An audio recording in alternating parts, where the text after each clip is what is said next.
Appeals meeting to order. Can we please start with a roll call? Alberto Paratori. Aziz Hassan. Norma Drummond? Rocco Limatone. Art Mahoney. Thank you. Can I ask everyone to please stand for the Pledge of Allegiance? I pledge allegiance to the flag of the United States of America and to the republic for which it stands, one nation, under God, indivisible, with liberty and justice for all. Thank you, everyone. All right. First off, on our agenda, we are not going to take any action tonight on numbers number 1 and number 10. All right, so for board members, the public hearing for number 1 was adjourned specifically to August because the planning board has to take action. So if anybody's here to comment on that one, there's not going to be public comment on that one. And then number 10 is at the request of the applicant. So I have one set of minutes to approve, the minutes from June 25th that had a couple errors in it or amendments to it. Typos. No, it was, I found out what it was, it's okay. A couple extra words in there. Move as amended. Is there a second to approve the minutes as amended? Second. All in favor? Aye. All right. Our next 2 meetings are going to be Tuesday, August 27th, and then Tuesday, September 24th. Both of them here, right? There's no more primaries, there's no more grievance days, there's nothing else that moves us. All right, what happens, how our meeting operates, for those of you who have never been here before, first up is all of our public hearings. These are applications that this board has already had the opportunity to review, and then we notice neighbors, because we know you probably know those properties better than we would, so we would want to hear from you if there's any concerns, or if you support the applications that are before us. So we will take public comment on applications at the appropriate time. I will ask anybody to come up and step up to speak on an application. We do ask that you sign in. There's a clipboard at the podium there, and just use the microphone over there. The second part of the meeting is reviews, and those are generally applications that we haven't seen before, or if we did see them, there was some issue that we needed some additional information. So that's the second part of the meeting. There's no public comment on reviews. At the appropriate time, we will notice the neighbors about those applications. So let's get right into our meeting. There is no action on item number 1. So we're going to start with item number 2, Appeal 4100, Frederick Romick, 2762 Route 52, Hopewell Junction, requesting a special permit to allow a professional office in a residential district and a 607 square foot size variance for a 1,478 square foot existing detached garage pursuant to section 194-90 of the zoning ordinance. The footprint of the existing house is 1,452 square feet. Do I have a motion to open the public hearing? So moved. Second. Wow, I like that. All in favor? Aye. We're on the ball tonight. Okay, opened. Judge, come on out. Michael, for the purpose of the record? So Judge Romick is a judge in the town. Like any other resident of the town, he's able to process an application for the ZBA, and he'll be treated the same as anybody else. Thank you. Who's the judge? All right, so we are dealing with a 7-acre lot on Route 52. Apparently, it's all wooded behind your house, right? Do you want me to fill my name in here? No, because you're I'm the not. actual Yeah, I'm the applicant. It's just applicant. if there's anybody else that wants to speak. Thank you. Just checking. What you are looking to do is operate a law office in your garage? Is that what I was understanding? On the second floor of my garage. Okay. I have a carriage barn in the back. It's a 3-car garage on the top, and that's what I'm seeking, the variance for the use of that space. Got it, okay. So yes, you have a 3-car garage that looks like a carriage house. Right now, his second floor storage. So you're going to look to make that where your law office is going to be? Correct. Okay, we talked about employees. At most, there would be like 2 cars in your driveway, 2 additional cars, but it's all the way back. You have plenty of room for parking. I'd say in another couple of months, there'll be no employees. Okay, okay. I'm retiring. This is, So any comments or questions from board members? It's an existing structure. There's a lot of cover for the neighbor. It's a large 7-acre lot. Yeah, I mean, it's a big property, and there's enough issue of parking, and the judge doesn't plan to have employees, so he's going to have this opportunity to practice law out of his garage office. So I don't have an issue.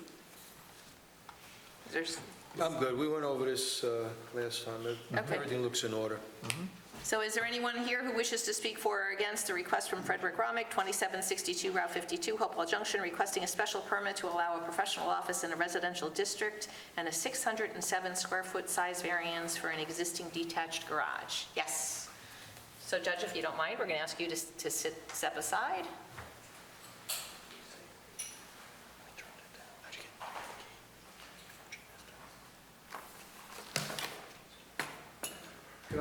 Sure. I can pass it around. I just want to make sure there's enough. That's fine. If you have an extra, if you could give it to our clerk. To the clerk? I think we need one more here. Yeah, we need one more.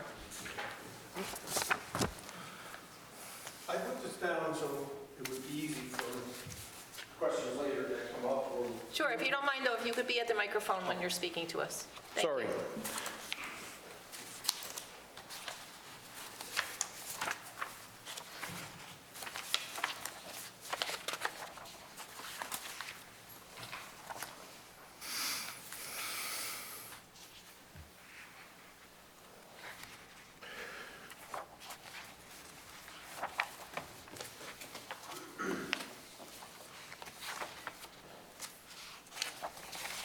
Okay, my name is Robert Rumpf. I live on an adjacent property to the property which Mr. Romig owns.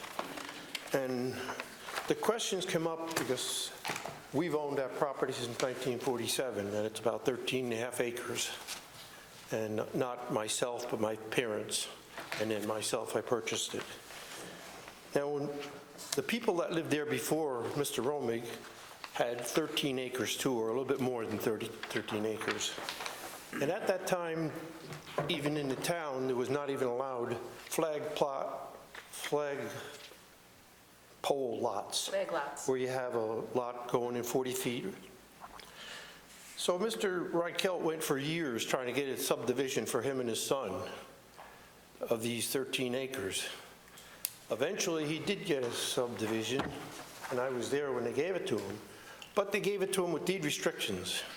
They had to be only one family or people within the family because there was only one driveway that crosses a stream there. We both have stream crossings. Now, I don't know how, I was never invited, and we've lived there since '79, ourselves, my wife and our family. But this was changed and the deed restrictions were removed from this property. Now, the property, which is currently mapped as from taxes at Mr. Paterno, doesn't have a driveway. They share a drive with Mr. Romig. I don't know if there's any other case in the town that that's allowed. Shared driveways? Yes, shared driveways. If they are, that's fine. I'm not here to vote against them. I believe that 52 should have been commercial from when we bought up here. Almost all the properties along that line have had small business in them sometime or other. Dentists, doctors, gift shops across the street from us. Now there's a development here. My questions is just how, if that is the way, then am I on equal grounds to do the same thing with my property? Okay, And we can't speak to what you want to do with your property. Right, We're here to I talk understand that, about- but you understand the premise, okay? Sure. I have 13 and a half acres, I'm a professional engineer. I may feel like subdividing it without putting another water crossing in, which is the most expensive thing. It cost me, I replaced it in '21, cost me more than $50,000. And I had to get approval from the Army Corps of Engineers, the DEC, write an environmental impact statement. All right, again, I need to cut you off. Okay. We're not here to talk about your property, we're here to talk about, But his property, where the Understood. combined driveway, which I have photos of here, caused flooding every time there's a major storm, okay? back up onto my driveway. He, instead of replacing his crossing when his culvert rotted out, because Mr. Reichelt asked me about putting a culvert in there, so I know pretty much about the culvert that was in there. He didn't get it galvanized. Mine rotted out in 35 years. His rotted out in less. Mr. Romig stuck a smaller culvert in here, which is even smaller. He also raised the front of the driveway up by 1.5 to 2 feet.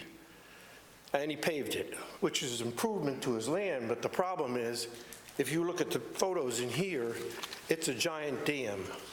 And also is the rock wall that he's built behind it, which he's rebuilt. There was nothing there except a broken down old stone wall, which the water could flow over. Now, it's a well-built, nice-looking wall, which actually even protrudes onto the state right-of-way of Route 52.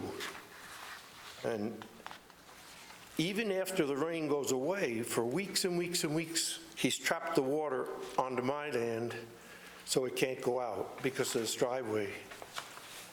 And I think someone should face the fact that the driveway has to be improved. I've talked to Mr. Romig about it several times. He says, he acknowledges it's an issue, but he never fixes it. Now he replaced mine in '21. I talked to him then, and at least for 5 times since then, it's overflowed his roadway, as the photos show, and I can even give you the dates.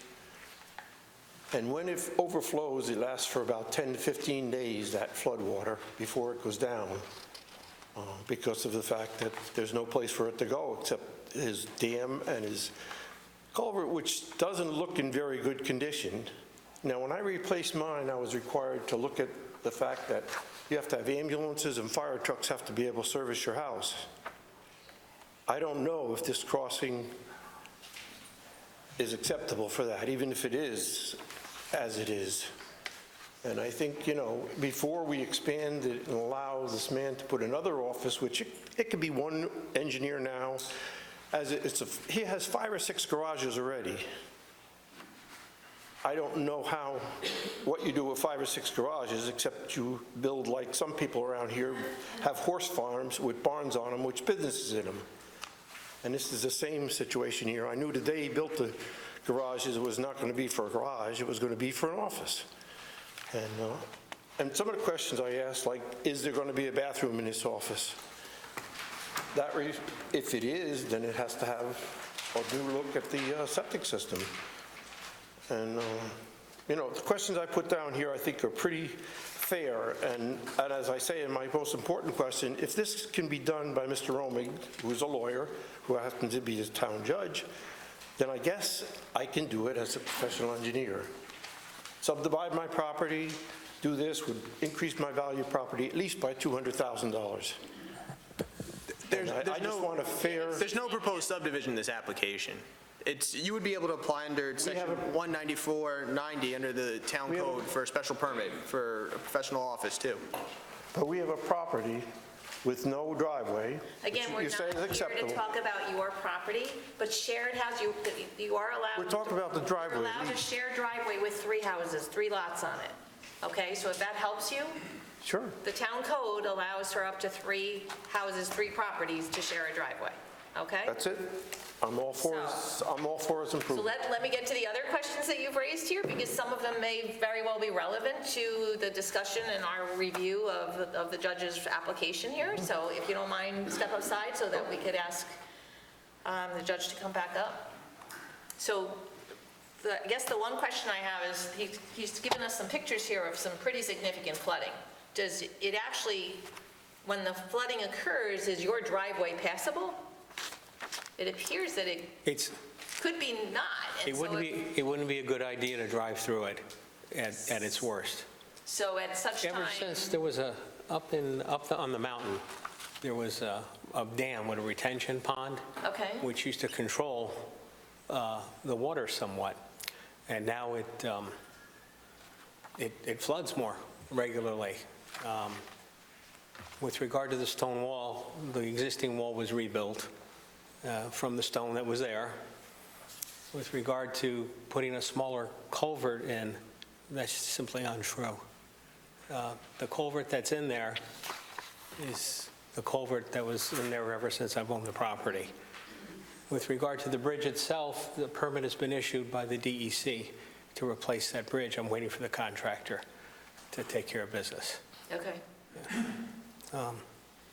Any other questions? So at such time as this is flooded, obviously you're not going to have clients driving through water to get to your services. No, just like a on the snowstorm. Property there. I think that's would be my biggest issue. He does raise a valid question about bathroom facilities in this building? There's no bathroom, it was never built, never intended to have a bathroom. Yeah, if it's storage right now, it wouldn't have a bathroom now, so, No, nor is a bathroom intended. okay, so that addresses that question. So again, it is not ADA compliant also for people with handicap. They can't visit No, you. other than I can meet them on the, Yeah, you on the can meet first them on the level. first floor. Exactly. I mean, in the It's- garage, basically. Yeah, They won't be able to come up. no. Okay, and then again, the bathroom issue is, The only disabled person that I worry about is my wife. I mean, again. We're fine. We're not For gonna- client, I mean, I understand. But again, because you don't have a bathroom on the second floor, if one of the client needs, then they'll have to use your house, if they have to go, Yeah. and they use the Of course. house, and which would be Use the acceptable. residence, yeah. We're talking very low, we're just talking very low volume here. It's not, we're not talking, Yeah, you're not going to be having a steady no, turnover I'm of doing the clients. opposite. yeah. I'm 66 years old. I have a bunch of disgruntled clients who are really mad at me that I'm retiring. And some are in the middle of some projects and minor things. And I said, okay, I'll finish this off and wrap up the practice. Hopefully I make it a smoking room someday, I don't know. Let's not go there. All right. Anyone else wish to comment on the application before us? Were all of your questions answered? Because you have almost, It's acceptable to do. there are like 13 questions, and I didn't have the time to read all of them. Some of them are very related. Okay. Multiple are related I was to the just- same issue about water, about drainage. My concern is that my land is being flooded by his driveway. He's told me he's going to fix it, but he's never told me that he's got a person now that's. All right, if you're going to continue to speak, I really need you to get back up at the microphone. So come on back up, please. So, as long as the problem with the stream is being addressed, and you say it's illegal to have the driveway there, I have no questions, and as far as I'm concerned, I told you originally that I'm for commercialized all of 52. Most of it was small businesses throughout the 40, 50, 60 years I've been here. And now there are changed, some of them are apartments, some of them gas stations or apartments. Solzano's gas station, which was in 47 and 48. Pheasant's Fence, which across the street from me, was a gift shop. Dr. Mena had the place across from him, it was a dentist. So everybody has, Professional offices are and not somebody uncommon. decided to make Right. that residential, and it was totally the wrong thing at that time, but at that time, no one would hear anything, just like, I'm just telling you, the way it was. It's changed in 77 years I've been here, okay? Okay. Thank you very And I much. appreciate it, and I appreciate he's going to get it repaired. I hope he follows the rules and goes through the Army Corps that I had to go through and all the restrictions, because if their solution was about $300,000 when they started out telling me what they wanted done with that bridge, and it ended up costing more than $50,000, so I'm sure it's not a cheap task to fix. Thank you very much. So seeing no one else wants to speak, do I have a motion to close the public hearing? So moved. Second. All in favor? Aye.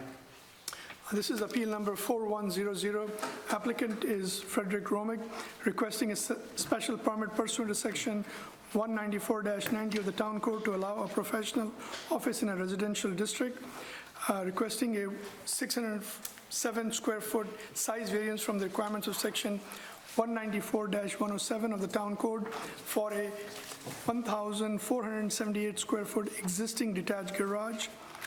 A resolution offered by zoning board member Aziz Hassan, whereas the applicant is an elected town justice, which was announced to the public at the applicant's initial appearance before the ZBA at the May 28, 2024 meeting in conformance with the requirement of general municipal law, and whereas the applicant has applied for a special permit to allow an accessory office in a residential zone in an existing detached garage, and whereas the property is approximately 6 acres in size, and whereas section 194-107C of the Town Code states in part, detached garages are allowed by building permit only and shall meet all the applicable bulk regulations of the district in which they are located, and shall not be located in front of the front line of the house, Detached garages must be permanent and not a fabric-covered structure and may in no event exceed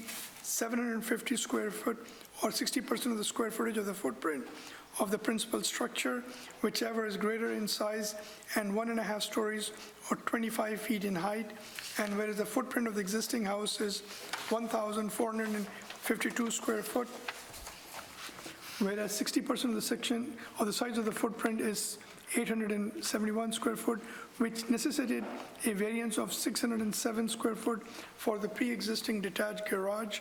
And whereas this is a type 2 action under SICRA and no further review is required, and whereas a legal notice was published in the Southern Dutchess News on July 17, 2024, and whereas the Zoning Board of Appeals held a public hearing on July 23, 2024, and whereas the Zoning Board of Appeals finds that the granting of the variance will not produce an undesirable change in the character of the community, as the property will remain residential in nature and there will be no change to the size of any existing structures. The desired result cannot be achieved by some other means due to the location of pre-existing structures. The variance could be deemed substantial, but this factor is mitigating by the large size of the property. The variance will not have an adverse effect or impact on the physical or environmental condition. Now, therefore, be it resolved that the Zoning Board of Appeals hereby approves the request by Frederick Kromick for one, a special permit pursuant to Section 194-90 of the zoning ordinance to allow for a professional office in the residential district, and 2, a 607 square foot size variance from the requirement of Section 194-107 of the for a 1,478 square foot existing detached garage. Be it further resolved that within 5 business days of the adoption of this resolution, the chair or other duly authorized member of the zoning board shall cause a copy of the resolution to be filed with the town clerk and a copy sent to the applicant owner. Is there a second? Second. Votes as follows: Aziz. Aye. Rocco. Aye. Alberto. Aye. Art. Aye. And myself, aye. So your motion carries. You're all set. Thank you. Have a good evening, and thank you for coming out. All right, item number 3, Appeal 4105, Rat Management LLC, 11 Birch Drive, Hopewell Junction, requesting to build on an undersized lot of .922 acres in an R1 zone and a 7-foot front line variance for a proposed dwelling pursuant to Section 194-130 of the zoning ordinance and the Schedule of Bulk Regulations. Do I have a motion to open the public hearing? So moved. Second. All in favor? Aye. Aye. All right, so we've seen this application a couple times now. You came in at the tail end or at the multiple visits with the property next door. Yes. Which was also an undersized lot. This property is bigger, so we do want to acknowledge that. And we did, after the structure was actually delivered onto the property, we did have to give multiple variants to that other property, to the other house. But namely, one of them was to allow that 7-foot additional in the front for a front porch. Correct. You wanted to build I guess the clients who want to purchase the house for this, on this lot, 11 Birch, are not interested in that porch. Front porch. But we had talked about the fact just because we gave the 7-foot for the porch doesn't mean this house got it. So we worked with us, you adjusted the size of the house. This is going to be a 3-bedroom house. Yes. So you made adjustments back, and at this point, we're ready to go, so. Yeah, we scaled it down to meet the building envelope and also the aesthetics of the neighborhood as well. And again, because this is a public hearing, an important thing to note is that this property is in front of a commercial property. So the rear is a commercial property. Correct. So it's not impacting another residential neighborhood. But these lots over there are, number one, I think this is the last one, I think they're. Okay, well, they're undersized, but they're also thin and narrow, so it Yes. does limit what can be built on these lots. So, with that said, any comments or questions from board members? As long as there's no other, Yeah, as long as we're not going to see you again. You won't see me. Well, not for this lot. Got it. I'm okay I with like your caveat there. it. I'm okay with it. I have no further questions. I'm good. So is there anyone here who wishes to speak for or against the application of Ryan Angeletti, 11 Birch Drive, Hopewell Junction, requesting to build on an undersized lot of .922 acres in an R1 zone and a 7-foot front line variance for a proposed dwelling? Seeing none, do I have a motion to close the public hearing? So moved. Second. All in favor? Aye. Appeal number 4105, applicant is Rep Management. Name of project, a lot size variance of approximately .08 acres from the Schedule of Bulk Regulations in Section 194-130 of the Town Code to build a house in a R1 zone. 2, a 7-foot front line variance from the Schedule of Bulk Regulations for a proposed dwelling, the variances. The address is 11 Birch in Hopewell.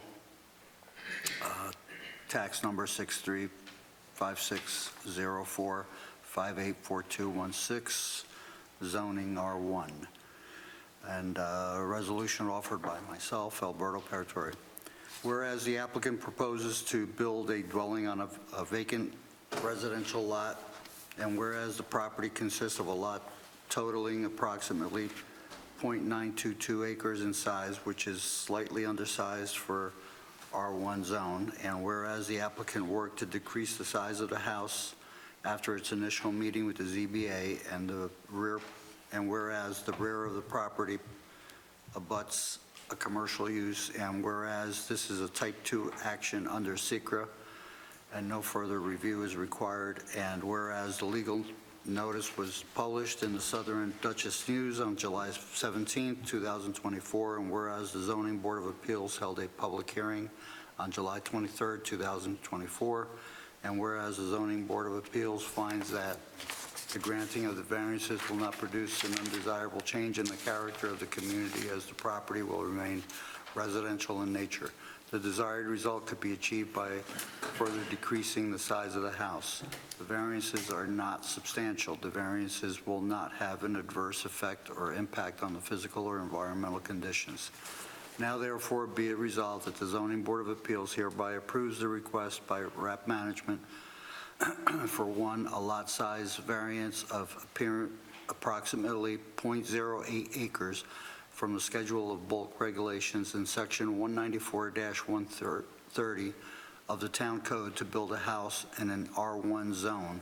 2, a 7-foot front line variance from the Schedule of Bulk Regulations for a proposed dwelling. Be it further resolved that within 5 business days of the adoption of this resolution, the chair or other duly authorized member of the zoning board shall cause a copy of the resolution to be filed with the town clerk and a copy sent to the applicant owner. Is there a second? Second. Votes as follows: Aziz. Aye. Rocco. Aye. Alberto. Aye. Art. Aye. And myself, aye. So your motion carries now. Thank you. Now you'll deal with the building department. See you on the next one. Take care. Is that a threat? All right, item number 4, Appeal 4110, Sachin Sethi, I hope I'm saying that right, I'm sorry. 39 Shepherd's Way, Hopewell Junction, requesting a 9-foot rear line variance for a proposed gazebo and a front yard variance for an existing jungle gym pursuant to Section 194-107 of the zoning ordinance and the Schedule of Bulk Regulations. Do I have a motion to open the public hearing? So moved. Second. All in favor? Aye. Good evening. Hey, how are you? Good, how are you? Good. So I am quite familiar with Shepherd's Way, and so last time I was in there was after our last meeting. So you have a house that's set way up on the hill. So, Well, we're the contractor. okay, yeah, you're right, because the other gentleman, okay. So the house that you're going to be working on is set up way up on the hill. I mean, you can see the front of the house, obviously, but you can't see into the backyard. And even the other properties are not as high on topography. So the backyard is not going to be visible, and it is, in the back of the property is a property that has access off of 376, going around that curve where the entrance to Hopewell Glen is. And it's a 14-acre property, so there's significant screening there, and it's going to not, I can't imagine that this is going to even be visible to the people that are, to the person who lives behind there. I don't see that this is impactful at all to the neighbors, but again, we've invited the neighbors here to see if they have any comments. Are there any comments or questions from board members? I'm good. I'm good. So is there anyone here who wishes to speak for or against the request from Sachin Sekri, 39 Shepherd's Way, Hopewell Junction, requesting a 9-foot rear line variance for a proposed gazebo and a front yard variance for an existing jungle gym? Seeing none, do I have a motion to close the public hearing? So moved. Second. All in favor? Aye. Rocco?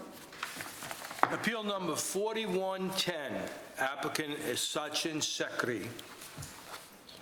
The project is a 9-foot rear line variance from the Schedule of Bulk Regulations and Section 194-107 of the Town Code for a proposed gazebo. And 2, a front yard variance from the requirements of the Schedule of Bulk Regulations and Section 194-107 of the Town Code for an existing jungle gym. These are the variances. The location is 39 Shepherd's Way in Hopewell Junction, and the resolution is being offered by Zoning Board member Rocco Limatone. Whereas the property is approximately 1.7 acres, and whereas the applicant wishes to install a covered gazebo near the existing pool, and whereas the neighboring properties are likely unable to see the location where the gazebo is proposed to be located, and whereas the jungle gym is existing and is screened by a tree line, and whereas this is a Type 2 action under SECRA and no further review is required, and whereas the legal notice was published in the Southern Dutchess News on July 17, 2024, whereas the Zoning Board of Appeals held a public hearing on July 23, 2024, and whereas the Zoning Board of Appeals finds that the granting of the variances will not produce an undesirable change in character of the community, as the property will remain residential in nature.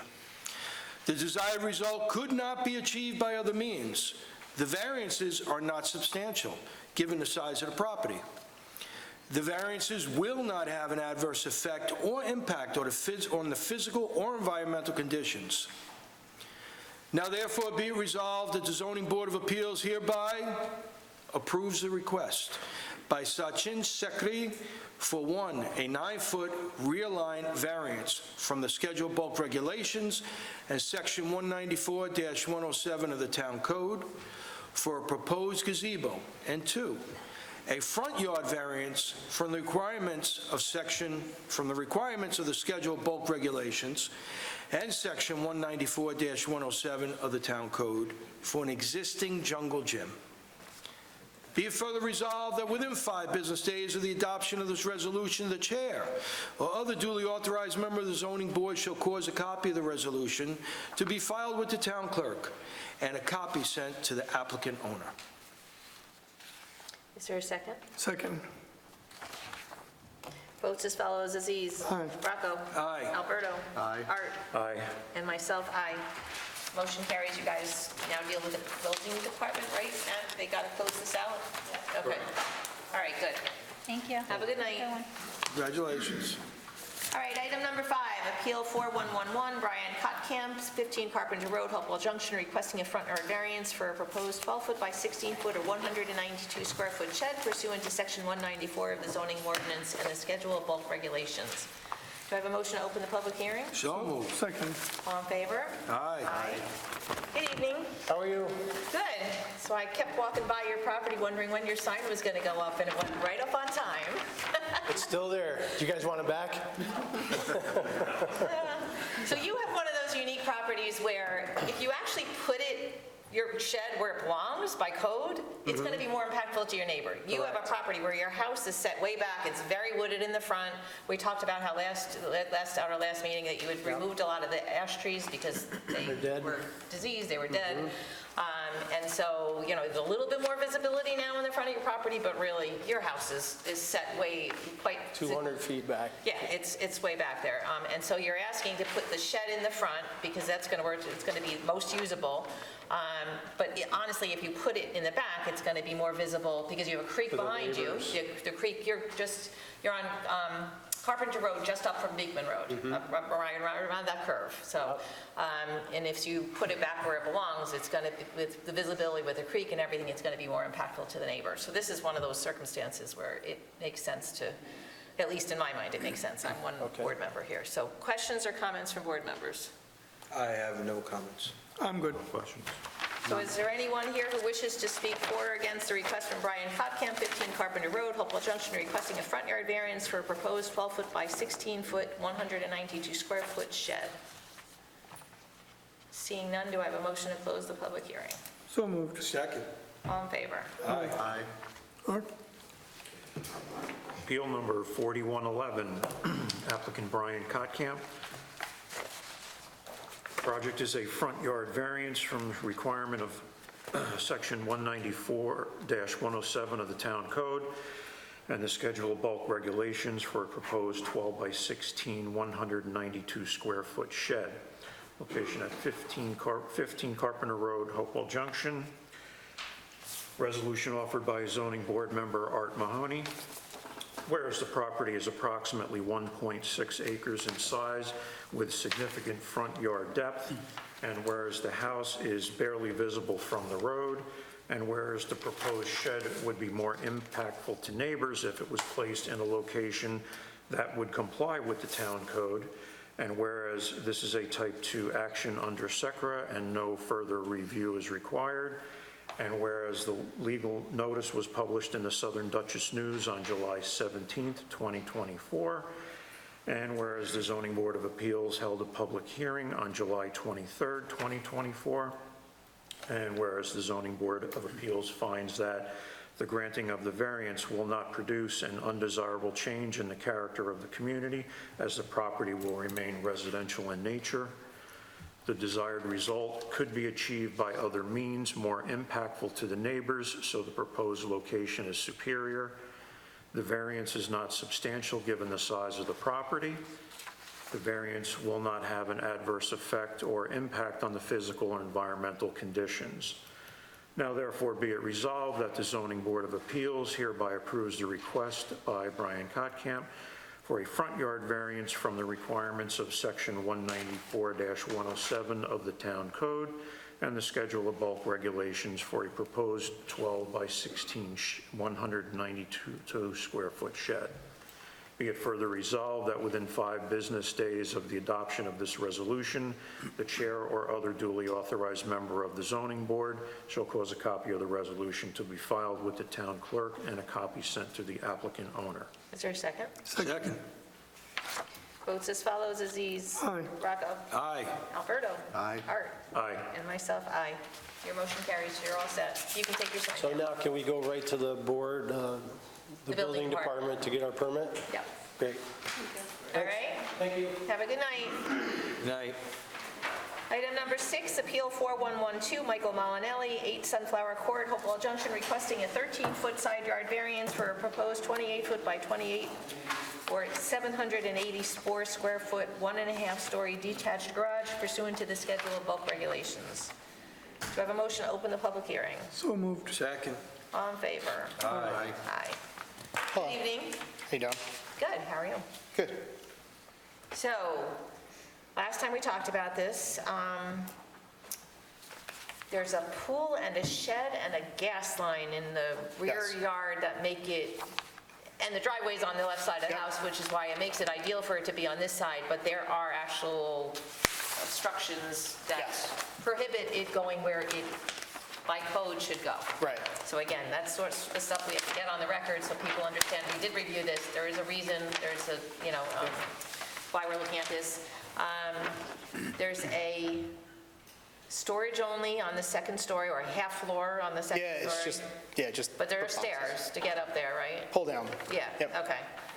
There's lots of vegetation around it, based on what you told us last month. One shed needs a permit. Yes, it's going to get moved. Yep. It's got going it. to get removed, or? I think I'm going to get rid of it. That's Yep, what you that's thought, what we but said. if you're not, then we need to. No, it's going to go away. Okay. Yep. So just to be clear, comments, and what it's going to look like? The house. Okay. Exactly Do you have like the house. Do you have a visual of it? Okay. All right. So comments or questions from board members? I'm good. Give me 1 second, please. I'm good.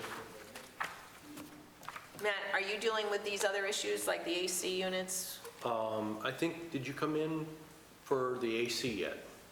the air conditioning, about no permits for the air conditioning units? My house has always had air conditioning. There's a split AC unit. In the garage. No, well, I don't know where it's located. It's behind the house. Yeah. We could deal with that, that's fine. Okay, all right, just making sure. And we have a survey here? Yep. Yeah.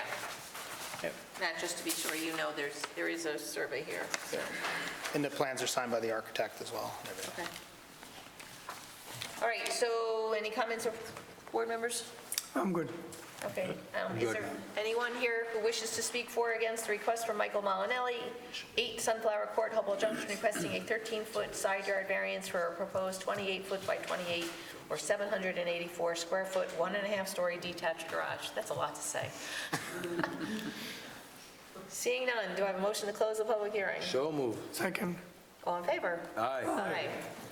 This is appeal number 4112. Applicant is Michael Molinelli, requesting a 13-foot side yard variance from the requirement of section 194-107 of the Town Code and the schedule of bulk regulations for a proposed 28 by 28, 784 square foot, 1.5-story detached garage. The variances offered, a resolution offered by zoning board member Aziz Hassan, whereas the applicant is proposing a detached garage for extra storage, and whereas there'll be no additional living space, and whereas the proposed garage will be architecturally similar to the primary dwelling and will be well screened, and whereas this is a type 2 action under SECRA and no further review is required, and whereas the legal notice was published in the Southern Duchess News on July 17, 2024, and whereas the Zoning Board of Appeals held a public hearing on July 23, 2024, and whereas the Zoning Board of Appeals finds that the granting of the variance will not produce an undesirable change in the character of the community as the property will remain residential in nature, the desired result could not be achieved by some other means given the layout of the property. The variance is not substantial given that the garage will be largely screened. The variance will not have an adverse effect or impact on the physical or environmental conditions. Now therefore be it resolved that the Zoning Board of Appeals hereby approves the request by Michael Molinelli for a 13-foot side yard variance for the requirements of section 194-107 of the Town Code and the schedule of bulk regulations for a proposed 28 by 28, 784 square foot, 1.5-story detached garage. Be it further resolved that within 5 business days of the adoption of this resolution, the chair or other duly authorized member of the zoning board shall cause a copy of the resolution to be filed with the town clerk and a copy sent to the applicant owner. Is there a second? Second. Votes as follows: Aziz. Aye. Rocco. Aye. Alberto. Aye. Art. Aye. And myself, aye. Your motion carries. Thank you. Now you'll deal with the building department. All right, have a good evening. Item number 7, Appeal 4113, Lorraine Messina, 8 Angela Court, Hopewell Junction, requesting a 20-foot front yard variance and 1-foot side yard variance and a 20-foot front yard. Okay, for a 20-foot front yard, I guess it's another variance, for an existing 6-foot fence pursuant to section 194-98 of the zoning ordinance. Do I have a motion to open the public hearing? So moved. Second. All in favor? Aye. Good evening. Good evening. All right, we had a chance to review this with you last month. The issue is that you guys bought this house in March, so this fence has been up there, we think, since around 2000? Yeah. Yeah, so almost for 24 years now. Right. So it's not any fault of your own, but you're allowed well, yours is a 5-foot fence. It's not even 6 feet, right? No, the fence is 6 feet. It is 6 feet? Okay. But you're allowed to have 10 feet in front of the house, and this goes beyond that. And so the issue is you'd like to be able to keep it because finding replacement pieces for a fence that's 25 years old is probably going to be tough. And it's also not 2 feet in from the property line, right? It's only the 1 foot in? 1 foot on one side and dead on the other side. Yeah, so that's part of the issue that we have, that's why this reads a little differently than what we'd expect. But it's your neighbors, actually, one of your neighbors did send a letter, so I'm going to put that into the record. But again, the fence has been there, no fault of your own, that this has been, nobody's complained about it in all this time. I love it. Yeah, so any comments or questions from board members? I'm good. I'm good. All right, before I open it up for anybody who might be here, let me just read to the record. I have a letter, copy of our letter that actually went out, dated July 6, 2024. I would like to support this proposal and signed by William Ferris of 2 Angela Court. So one of your neighbors is in support of this request. So is there anyone else here who wishes to speak for or against the request from Lorraine Messina, 8 Angela Court, Hopewell Junction, requesting a 20-foot front yard variance and a 1-foot side yard variance and a 20-foot front yard for an existing 6-foot fence? Seeing none, do I have a motion to close the public hearing? So moved. Second. All in favor? And just a question, did you say on one side the fence is exactly on the property line, or it's 2 feet off the property line? Property, on the property line. It's on the On the property left line. side, as you're facing the home, it's on the property line, and on the right side, it's 1 foot into my property. That's fine. So they'll really need who's ever reading the resolution, should really be a 2-foot side yard variance if on one side it's directly on the property Yeah. line. Yeah, well, yeah, the one side would be 1 foot, yeah. It's de minimis change, but just so the resolution's correct and we don't have to deal with this again. Yes, sir. So I did the header. Okay, Okay, yeah. The header and Bill then at number- the end. we good? Appeal number 4113, applicant Lorraine Messina.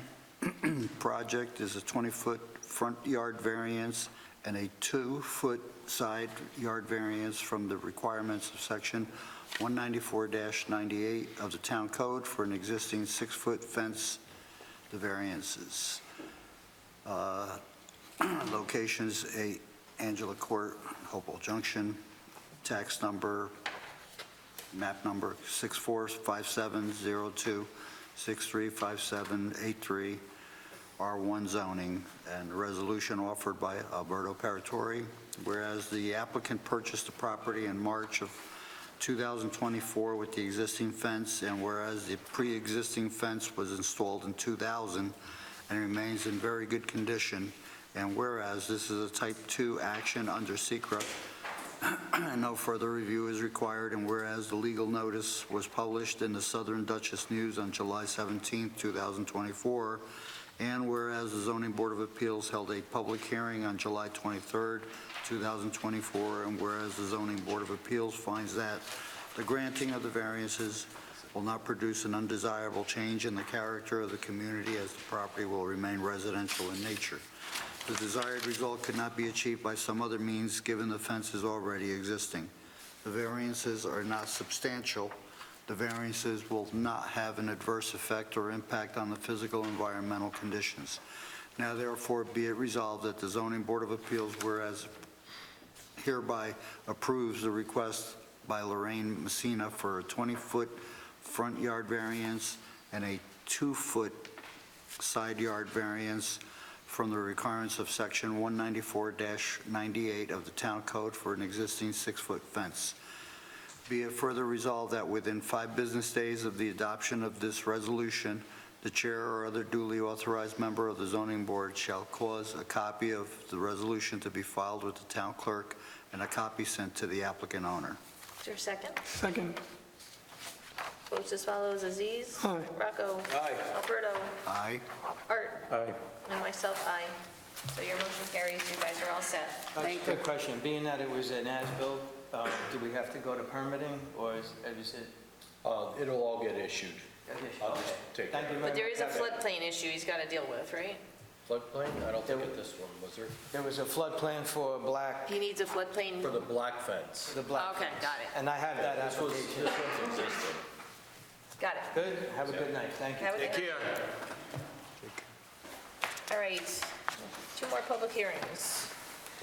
Item number 8, Appeal 4114, Stephen Renicky and Eric Gabbard, 94 Milltown Road, Holmes, requesting a 22-foot side yard variance for an existing hot tub and a front yard variance for a 10-foot by 12-foot or 120-square-foot shed pursuant to Section 194-95 of the zoning ordinance and the Schedule of Bulk Regulations. Do I have a motion to open the public hearing? So moved. Second. All in favor? Aye. Come on up. All right, so gentlemen, you bought the house. You installed the hot tub, but you did not install the shed. Correct. Yeah, so, and you have a 6.5-foot acre, very, very heavily wooded lot, so nobody sees the shed. You have a lot of privacy up there, so,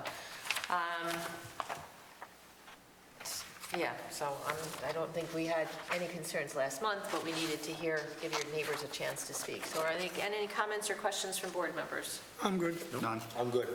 All right, is there anyone here who wishes to speak for or against the request from Stephen Reinecke and Eric Gabbard, 94 Milltown Road, Holmes, requesting a 22-foot side yard variance for an existing hot tub and a front yard variance for a 10-foot by 12-foot shed? Seeing none, do I have a motion to close the public hearing? So moved. All in favor? Aye. Well, I should ask for a second, huh? Second. I'm rushing even myself. All right, I have a motion and a second. Go ahead. And I was just going to say, too, I don't believe there's a reference to the front yard variance in the decision order, so once it's read, someone will just have to mention that. Oh, as they okay. go. All right.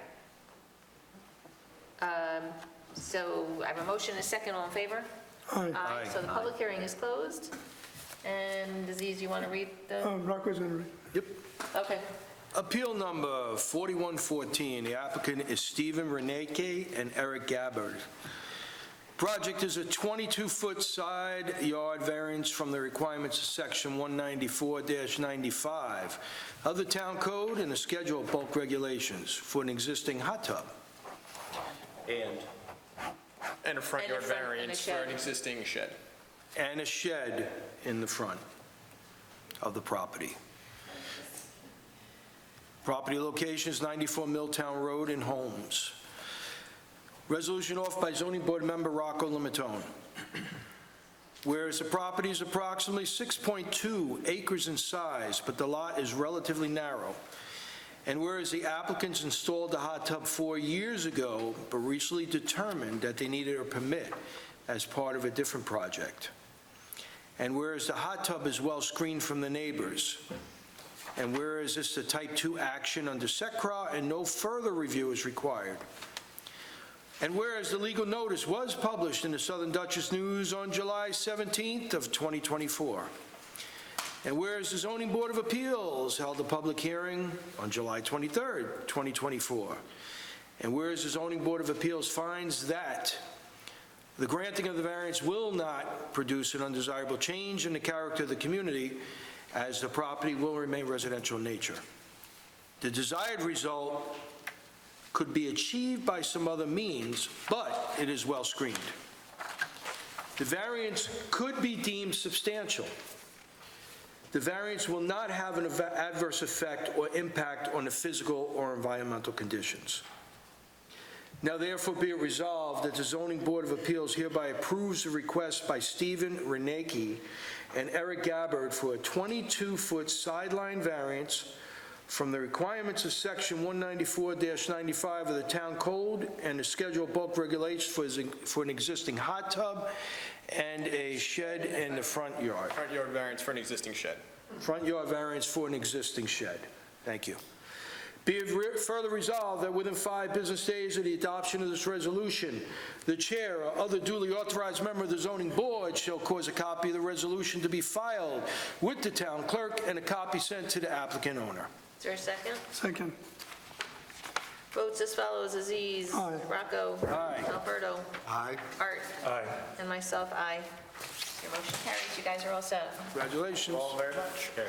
Have a Have a good night. All right, item number 9, Appeal 4115, George Pacheco, 71 Van Black Road, Hopewell Junction, requesting a 13-foot side yard variance for an existing chicken coop, an 18-foot rear yard variance for an existing greenhouse, and a 20-foot rear yard variance for an existing pergola pursuant to Section 194-107 of the zoning ordinance and the schedule of bulk regulations. Good Do I evening. have a motion to open the public hearing? So moved. Second. All in favor? Aye. Good evening. So there's a lot going on this lot. Yes. The greenhouse has probably been there, based on our discussion last month, it's probably been there since the 70s. You did not put that up. But you did put up a pergola, because your intention is to grow grapes or whatever on there, Yes. which is fine. But you're also added a chicken coop, because you want to be able to protect your chickens from hawks and other things, so you wanted them to have some cover. The biggest issue is the fact that your property has a floodplain coming into it, not the entire property, but, you know, the back area there. And so some of these structures are in the floodplain. Now, we did have Rick Witt from the engineering department review this, so I did get a memo just this afternoon about this. I don't think it's in our file, though, right? Yeah, it's not, so I can't read it into the record. I have it. Oh, you have it? Okay, because that would be helpful. Because the biggest question I have is, Rick references 3 bridges. The survey that you just gave us again this evening only has 2 bridges on it. So where's the 3rd It bridge? used to have one, but I removed it. You've before. removed it since Rick was out there? I think so, yeah. There's only 2. You were there the other day, Matt, and you were, Was there, you took one since I've been there too? no, it's been gone like since I started the whole process.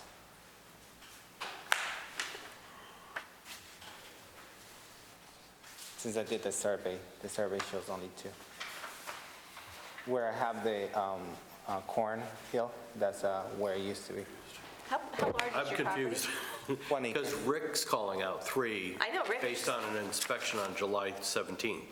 Which is, he was just there last week. No, there's no 3.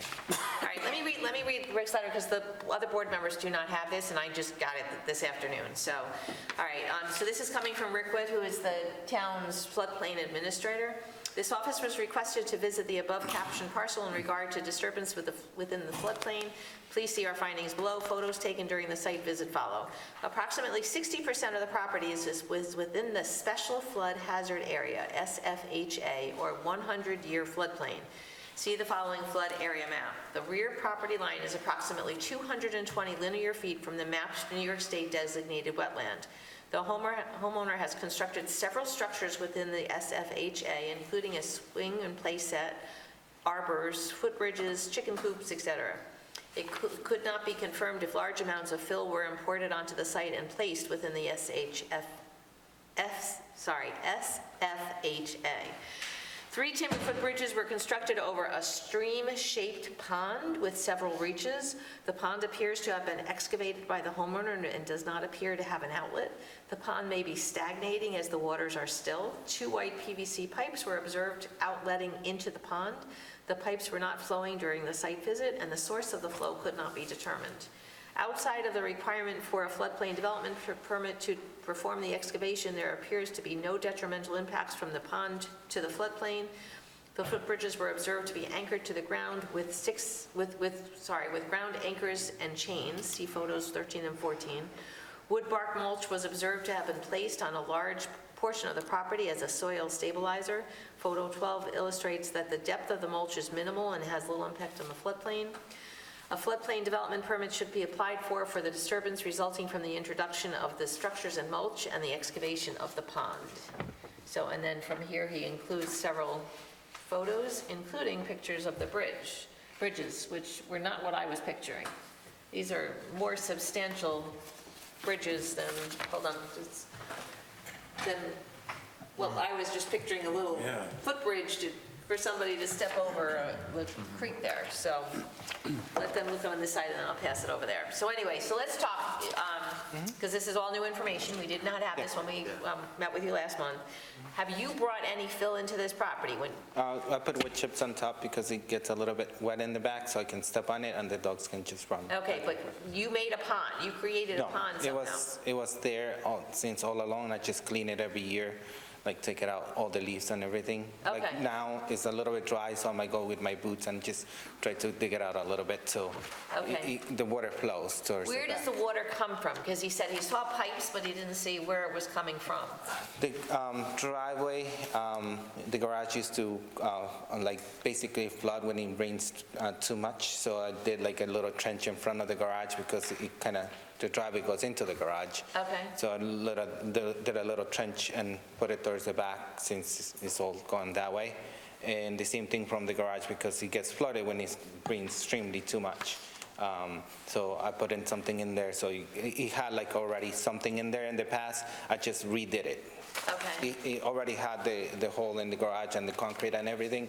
I didn't touch any of that. I just put a new pipe, that's all. Are you an engineer or anything like that? No, it's just very simple, just dug it. Okay, I'm just asking. You seem to be knowledgeable about, what was there and stuff, so that's all. How long have you owned this property? Since 2015, Okay. 9 years, yes.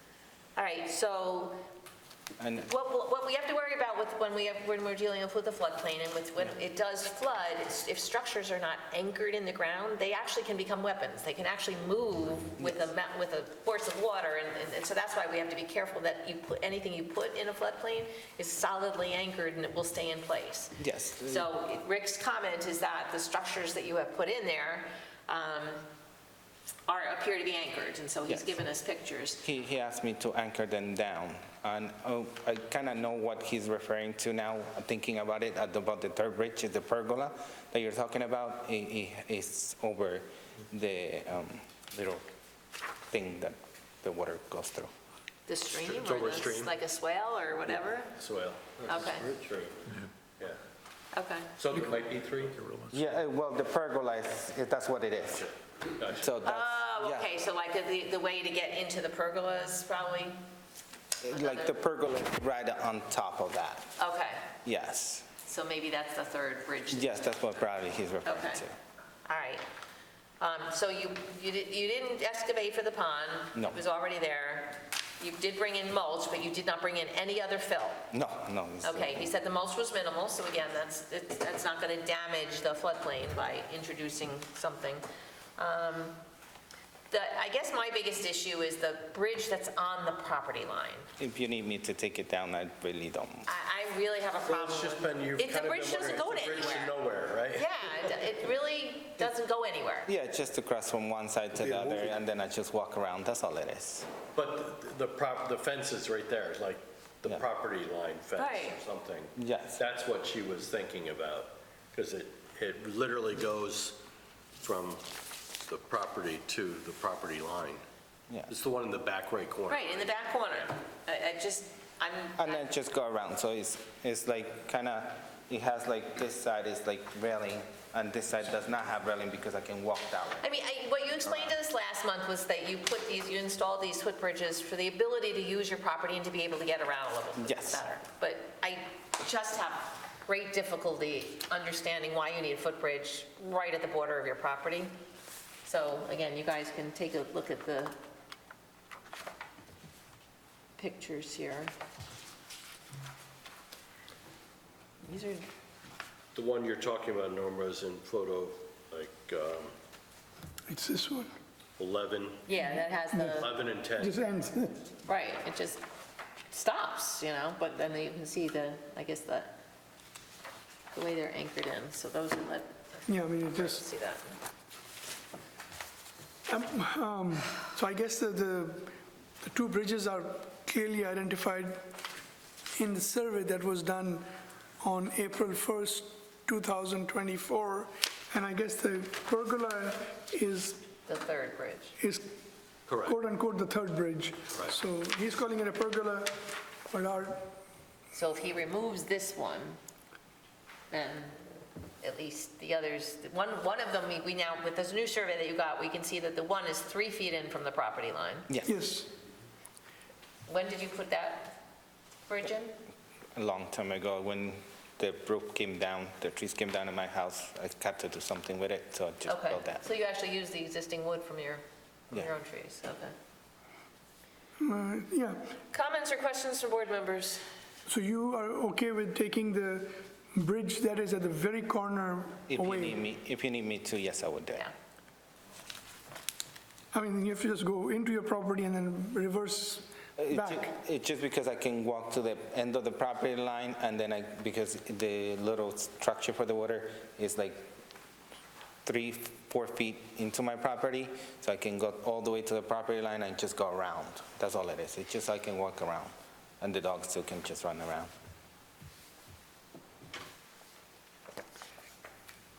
I mean, yeah, it is there.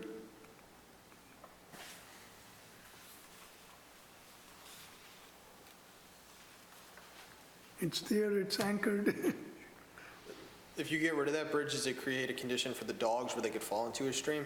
Say that again? If you get rid of that bridge in the corner, could the dogs potentially fall into the stream? Yes, kind of, because they jump back, like they go around. Did you see these pictures? Oh, he's got them. I showed him mine. Okay. Well, if the dog crosses. I'm one person, you guys can.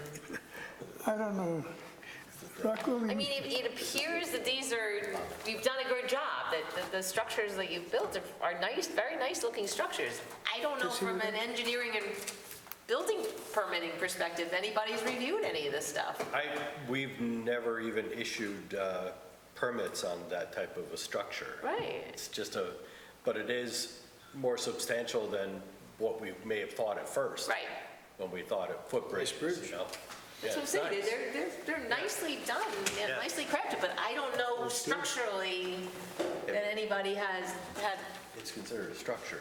The town, we would consider it to be a structure. right. We've never inspected anything or issued permits since I've been here for something of that nature. Jackie's got no context to add, and she's been around longer than I have. In the building department. You didn't say you were older than him, Jackie, you just said you've been around longer. Rocco, help me here.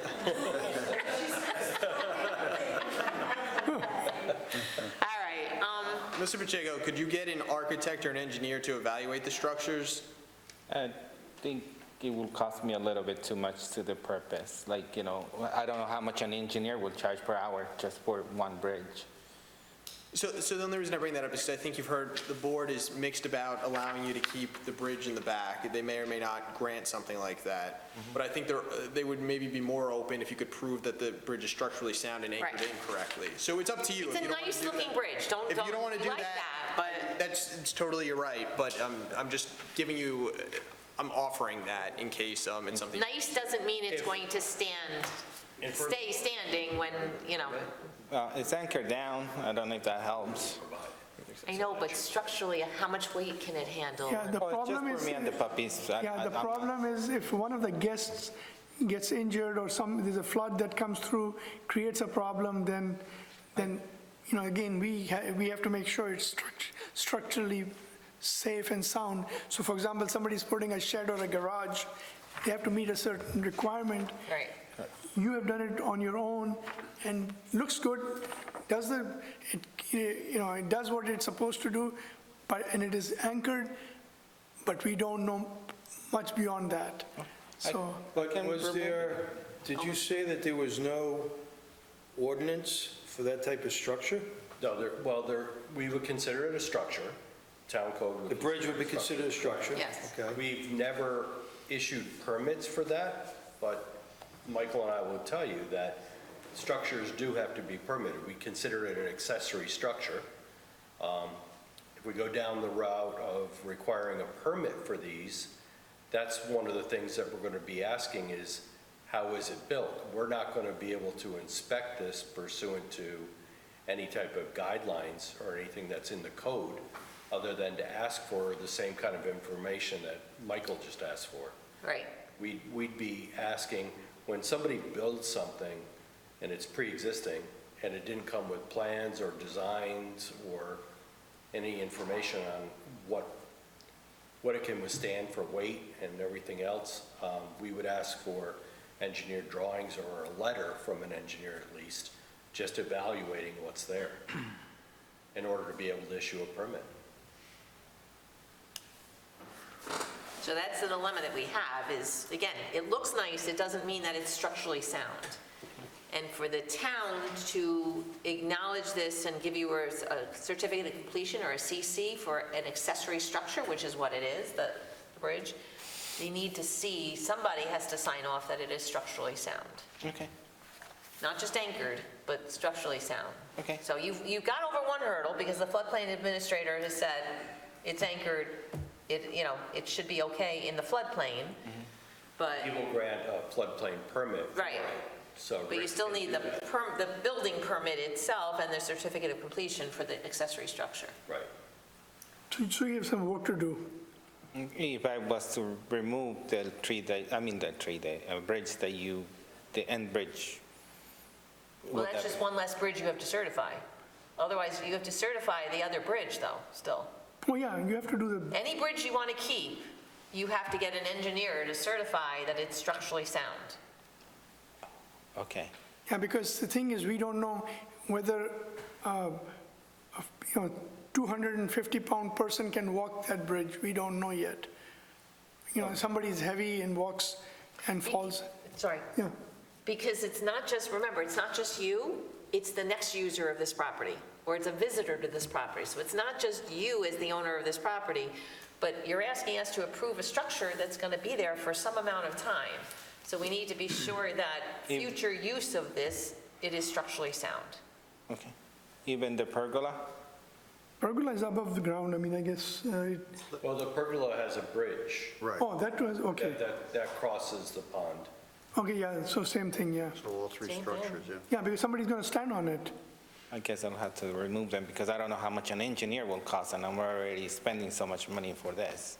Yeah, I would suggest you talk to your surveying person and see if he or they know, or he or she knows some engineers that can do it, review it and give you some, before you make that decision.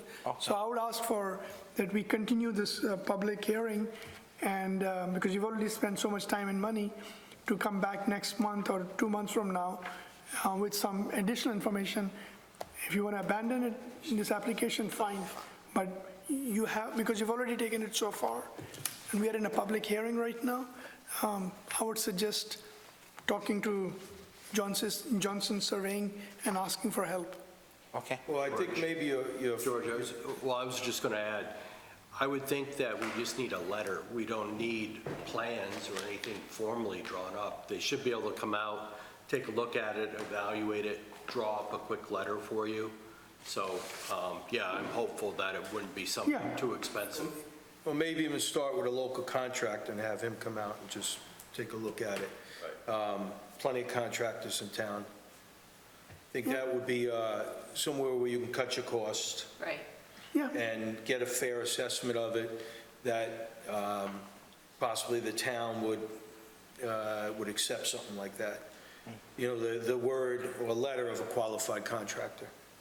So a letter from a qualified contractor that states, I would suggest starting with your surveying people first, because a contractor could be, Engineer, yeah, an engineer would be the right way to go.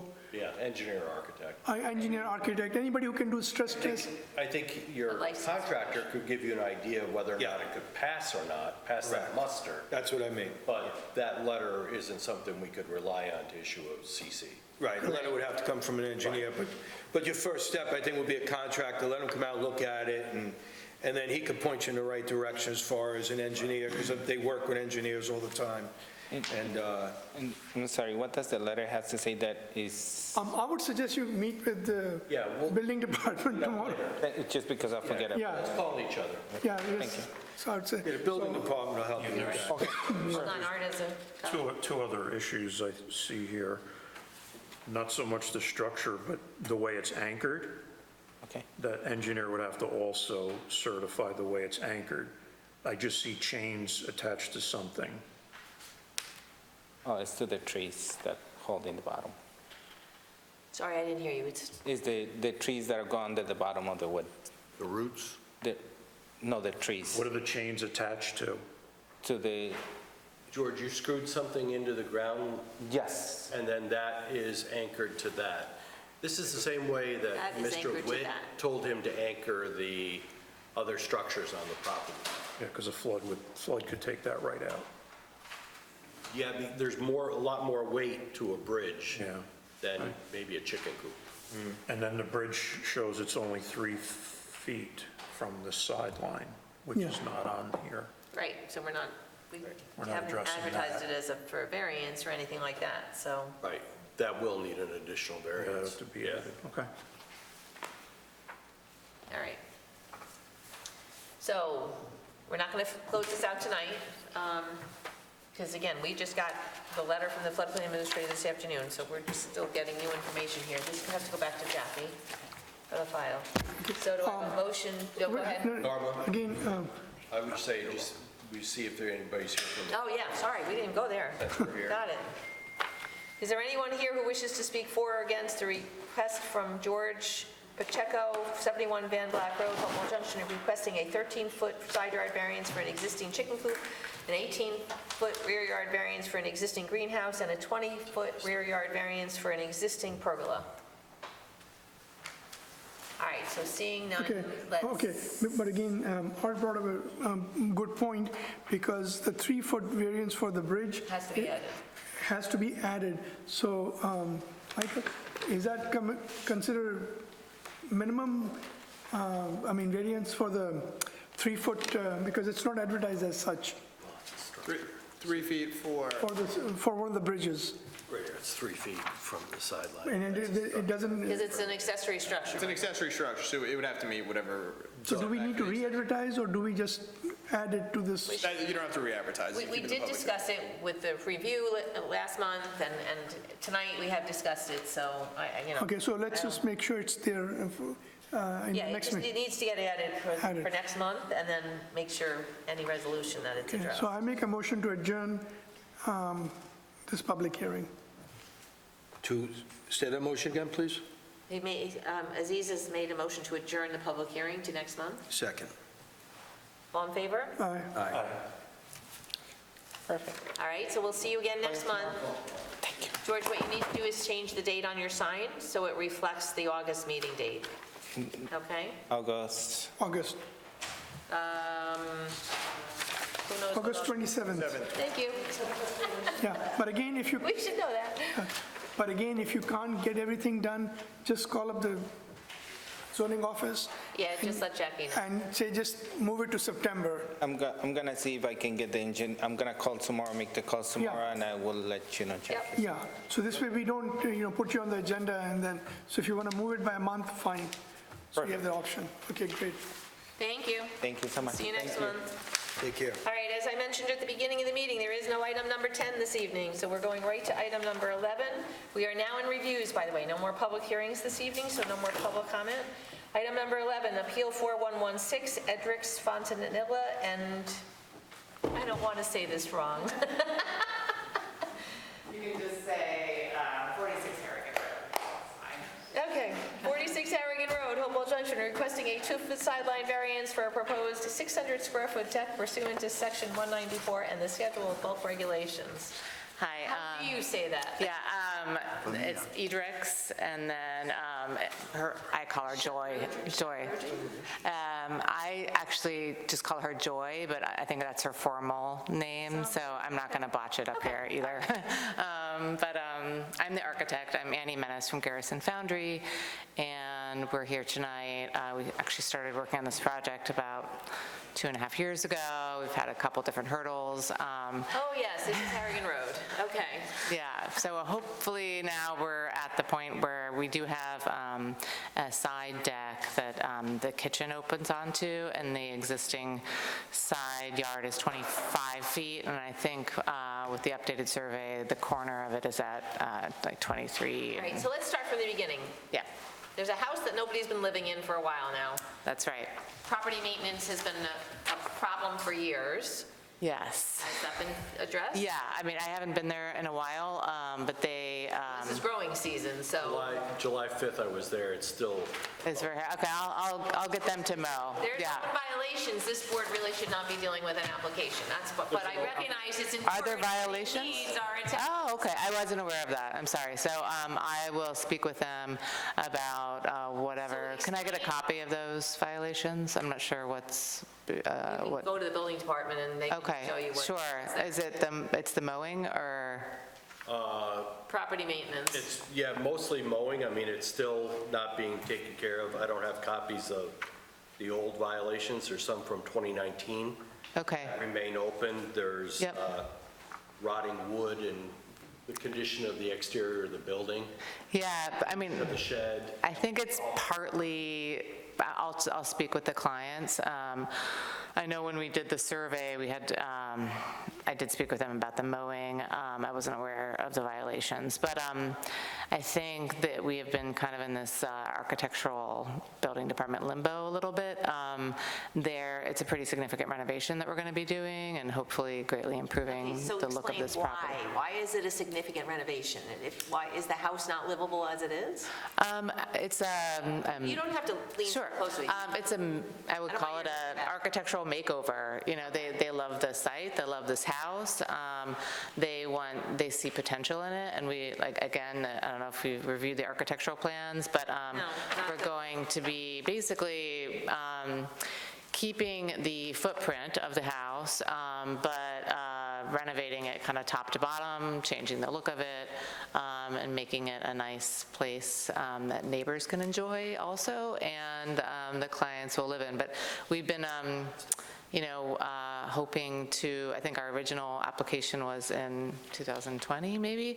I'll have to look back, but we are just hoping to get started on that. Right, so you're proposing, the addition itself is pretty tiny. I have no measurements on here, by the way. This is all I have is this, and there's no measurements. We have a full architectural set also, that we submitted everything. Explain why you need such a large deck, because if we reduced the deck even on this one side, Yeah. you know, Sure.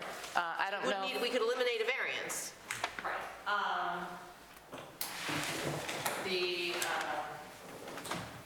I did give everyone copies of these. You have it? Okay. The people, we have the side of the yard, but,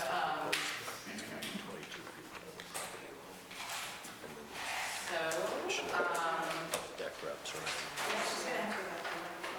Yeah. I'm just gonna open it up to the elevation. I don't know any way better to do it. Normally we will do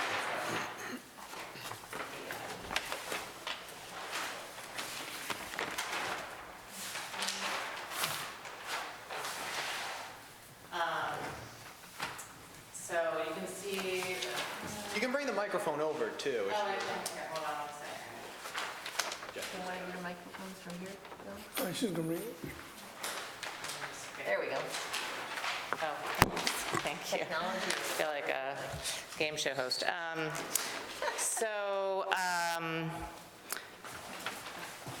Just to show, these are the exterior elevations, just to show how we're really architecturally changing the house. It was actually a suggestion of the building inspector, who noted that we have this side yard lot. It wasn't picked up on for the last 2.5 years. But the reason why it is, it's a larger side yard deck is because it's right off the kitchen, and they want to be able to come off the kitchen, be able to sit there and step down. We currently have, it's like 11.5 feet total on this side, and then there's not much of a really rear deck. There's a little bump out here. This is the very small addition that we're discussing. So really, the side yard deck is what would be the most used, as opposed to kind of, I guess, traditionally would be a large deck in the back. But it's the access. She wants to have a garden over here. She wants to have some chairs, a little sofa here.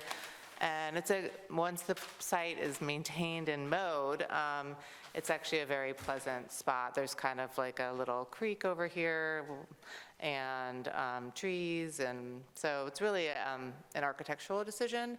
I know it's kind of silly to ask for a 2-foot setback, but that is what we're here to discuss today, that it hinges on the architectural plans and the use of the property and the use of the homeowner. And I think part of us are also kind of like, well, we've been here for 2.5 years.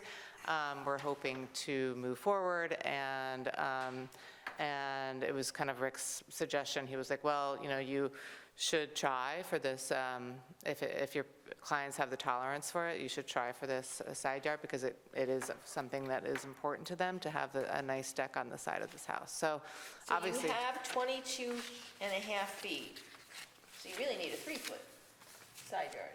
Yeah, it's like somewhere between there, yeah. Because you don't have the full 23 feet. Yeah, we've had the property surveyed multiple times. I think at the corner of it is 20, yeah, we mark it as 22, Right, so so it's you 3. still need a 3-foot variance. That's correct. Not 2 feet, so. Correct, right. Okay. So where the stairs start, because again, the further back you start, it even reduces the variance. But it appears that, from what I can see from here, there's a door right at the top of the stairs. That's right. That's where the sliders are, or? That's right, yeah, that's where the Okay. sliders are. So that's why you need the stairs from there. Yeah. So, it's really kind of hinges upon these original How plans. close is, what's between Sure. the end of the deck and the property line? How much vegetation is there? Not overgrown vegetation, Yeah. but, Not much, no, it's pretty much yard. I mean, it's pretty much, there was a deck originally on the house over on this side yard too. I don't know how big it was torn off before we started on the project. But it's kind of just a nice meadow. She wants to kind of maintain that and have kind of, it's a little bit damp over there for sure. So I think what she plants over there will have to be kind of, plants that have. okay, how far, there you have a sliding door or some kind of door there. How far off the ground is it?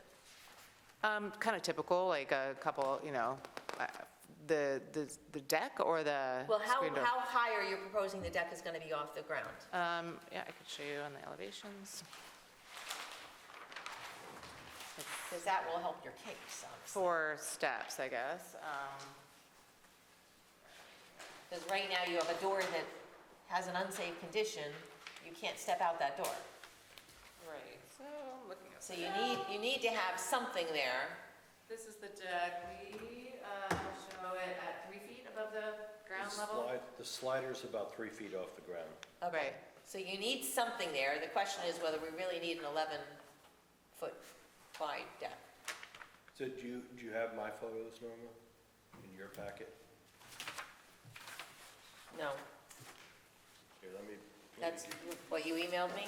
Yeah. Yeah, I don't. You sent a whole bunch of emails in the last 2 days. So there's the vegetation. So this is where the house is. This is like. Somewhere in there. Yep. The vegetation's down the right-hand side. This was like an arbor before you Okay. entered the backyard. Yep. And then there's the Oh, there's the, okay, Yeah, there's the there's the slide. door. So you need something there. That's in your favor, is you have a door there Yeah. that you Right. honestly can't use, you need And it's something good there. they put some safety bars across it, put some wood to keep some people Right. falling out. But realistically, 8 feet, you can do 8 feet without needing a variance at all. But Right, a typical table is gonna be 30 inches, yeah. 2 chairs on either side of it. It's So a you're little already at tight. 3 feet, and then you put 2 chairs in, and you're really easily at, Right.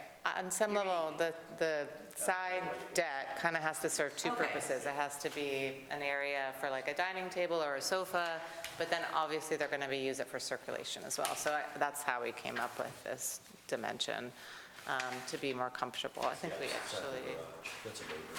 have Oh, some okay. furniture plans, but, So this is looking, there's that little arbor you saw. okay. That's the front door. You're doing a lot of work on the front of this house, too, right? yes. The house is really a disaster architecturally, so, yeah. Shed in the front yard. The property in the front yard? Is it coming down? It looks like it should. Yeah, Shed in the front we're yard. going to take that down. Yeah. If not, it's going to be growing. Yes, yeah. That's all going to be. That's the backside of the house, and the backside of the garage had a deck up there. Is there second-story residential space in the garage? So currently, no.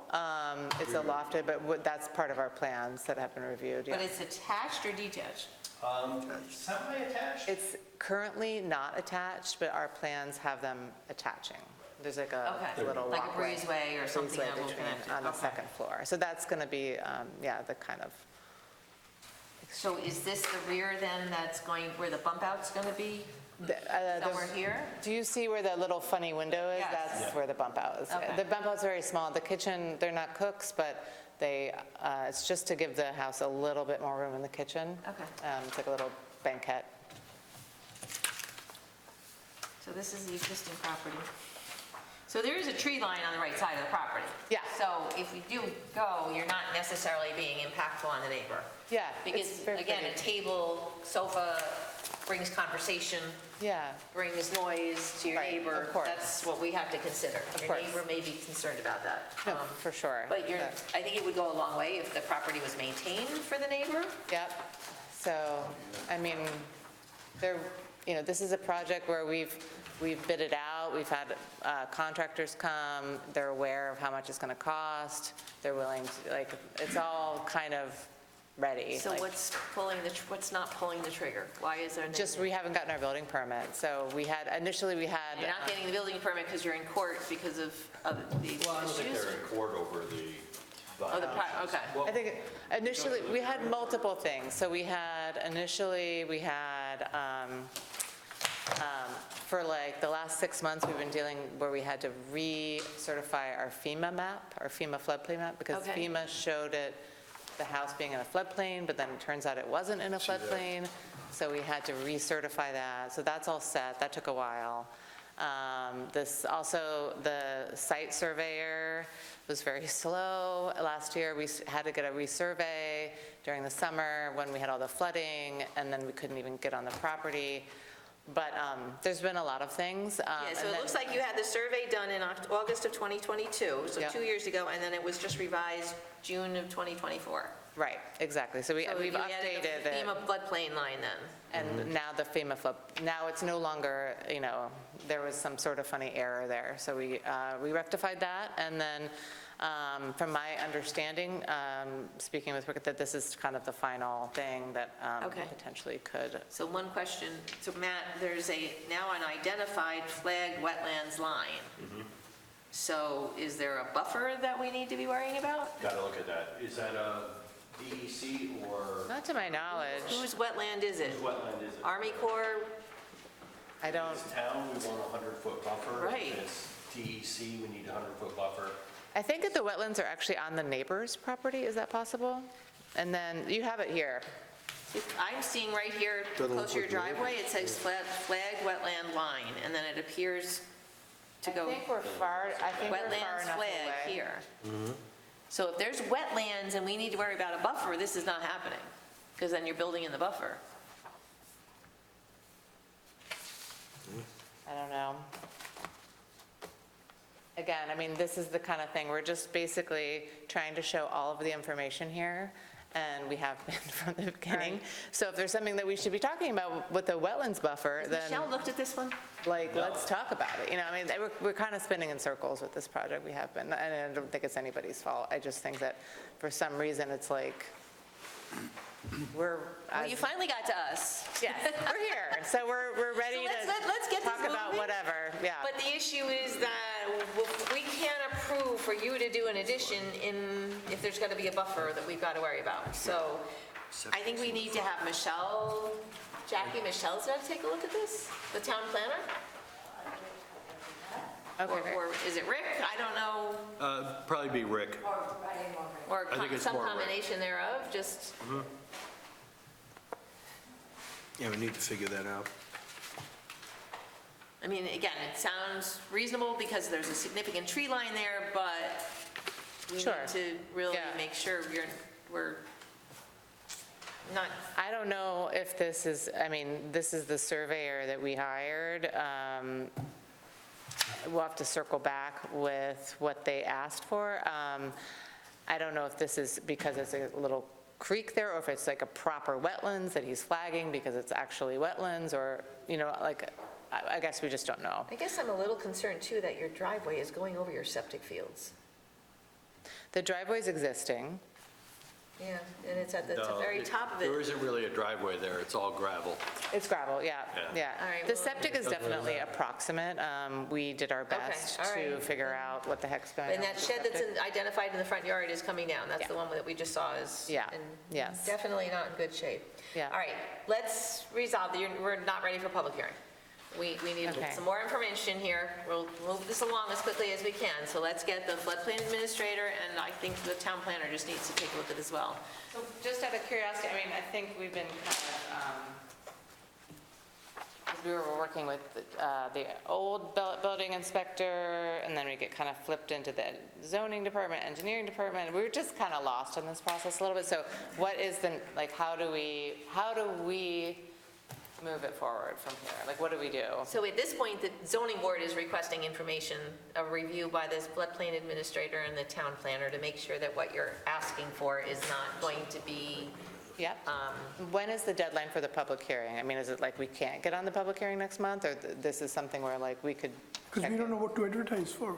No, I understand. well, I think When is- technically we do. Mm-hmm.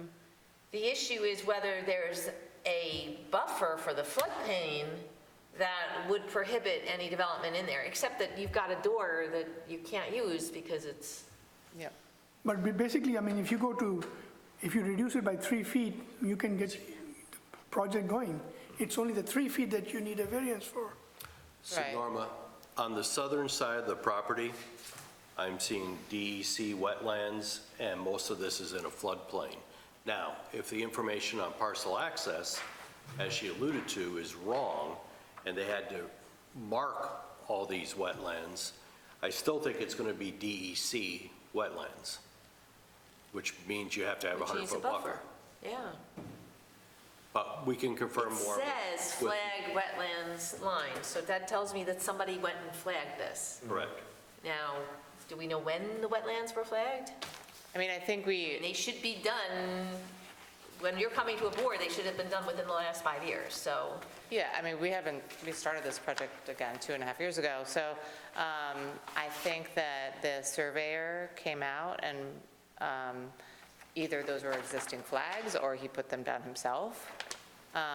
We really asked the surveyor to be as complete as possible because again, we're kind of keep getting spun on this funny loop. So we asked him like, you know, show every single thing you possibly can on this map because we're trying to be as transparent as possible and just understand how we can move forward with So this the renovation. FEMA floodplain line for Zone A provided by FEMA maps available on the FEMA website. So this wasn't, we don't know when it was flagged. It wasn't flagged by a wetland scientist recently, is the point. That's what we were just talking about. We're not sure. Like usually you send a wetlands consultant out to Right. do that, and then the surveyor goes off their flags. that We they did, put. I want to say that we did have a wetlands consult, actually, it's been so long in this process, I'm sorry. I do believe we did have a I'm going to have to look on my phone.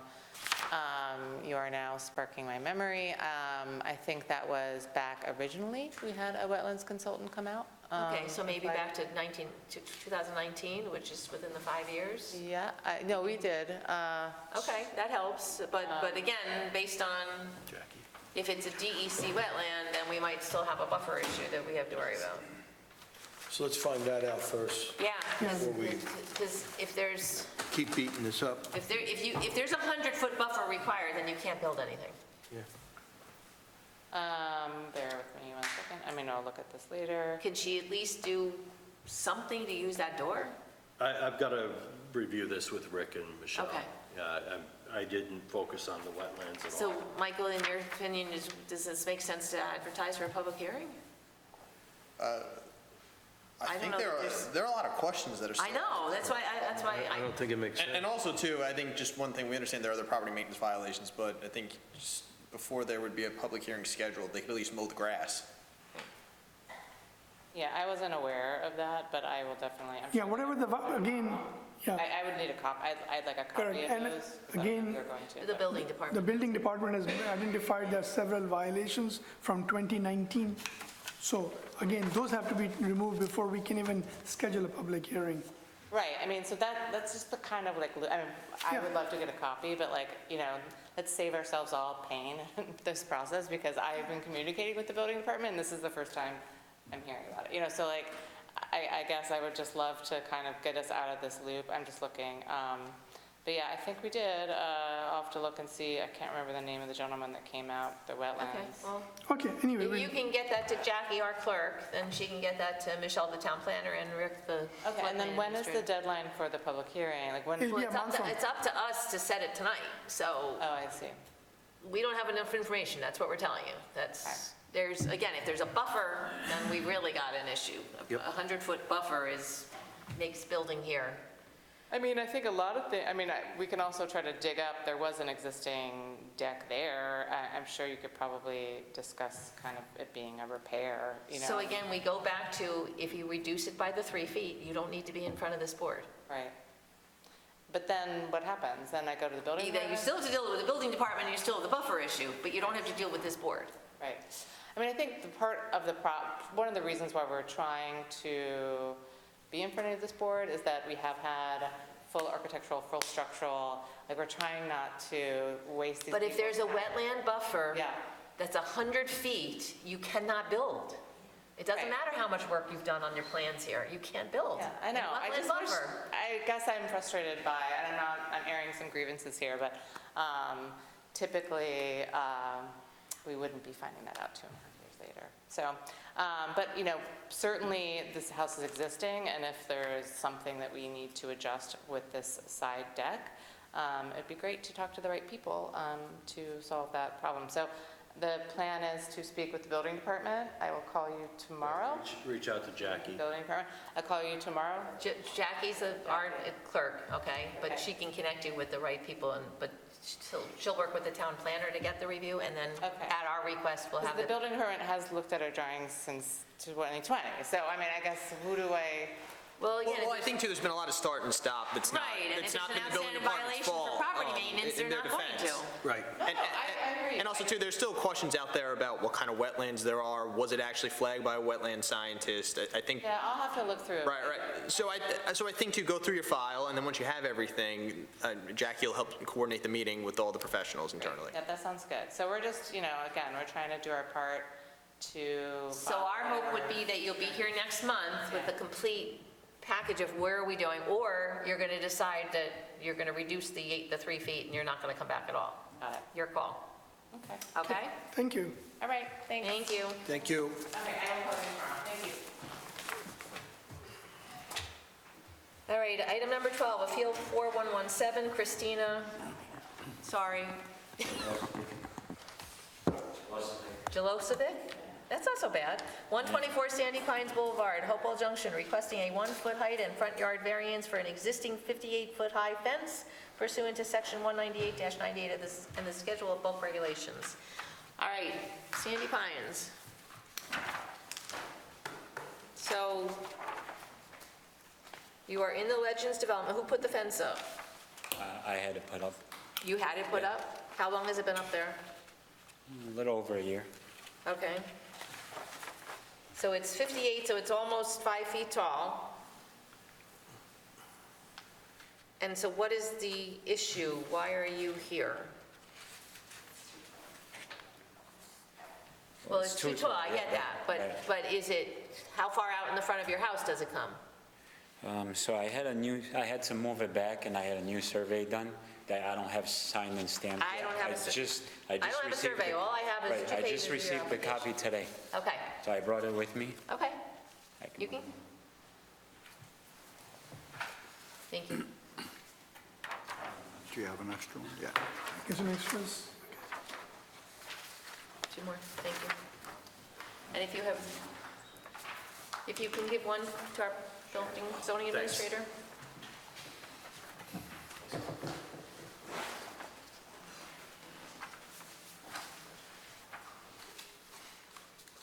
So this fence goes right across the front of your property. Right. So it's not in the right-of-way, right? It's been moved out? Not anymore, it was moved back. All right, are you blocking sight distance? Can you see as you pull out? Yeah.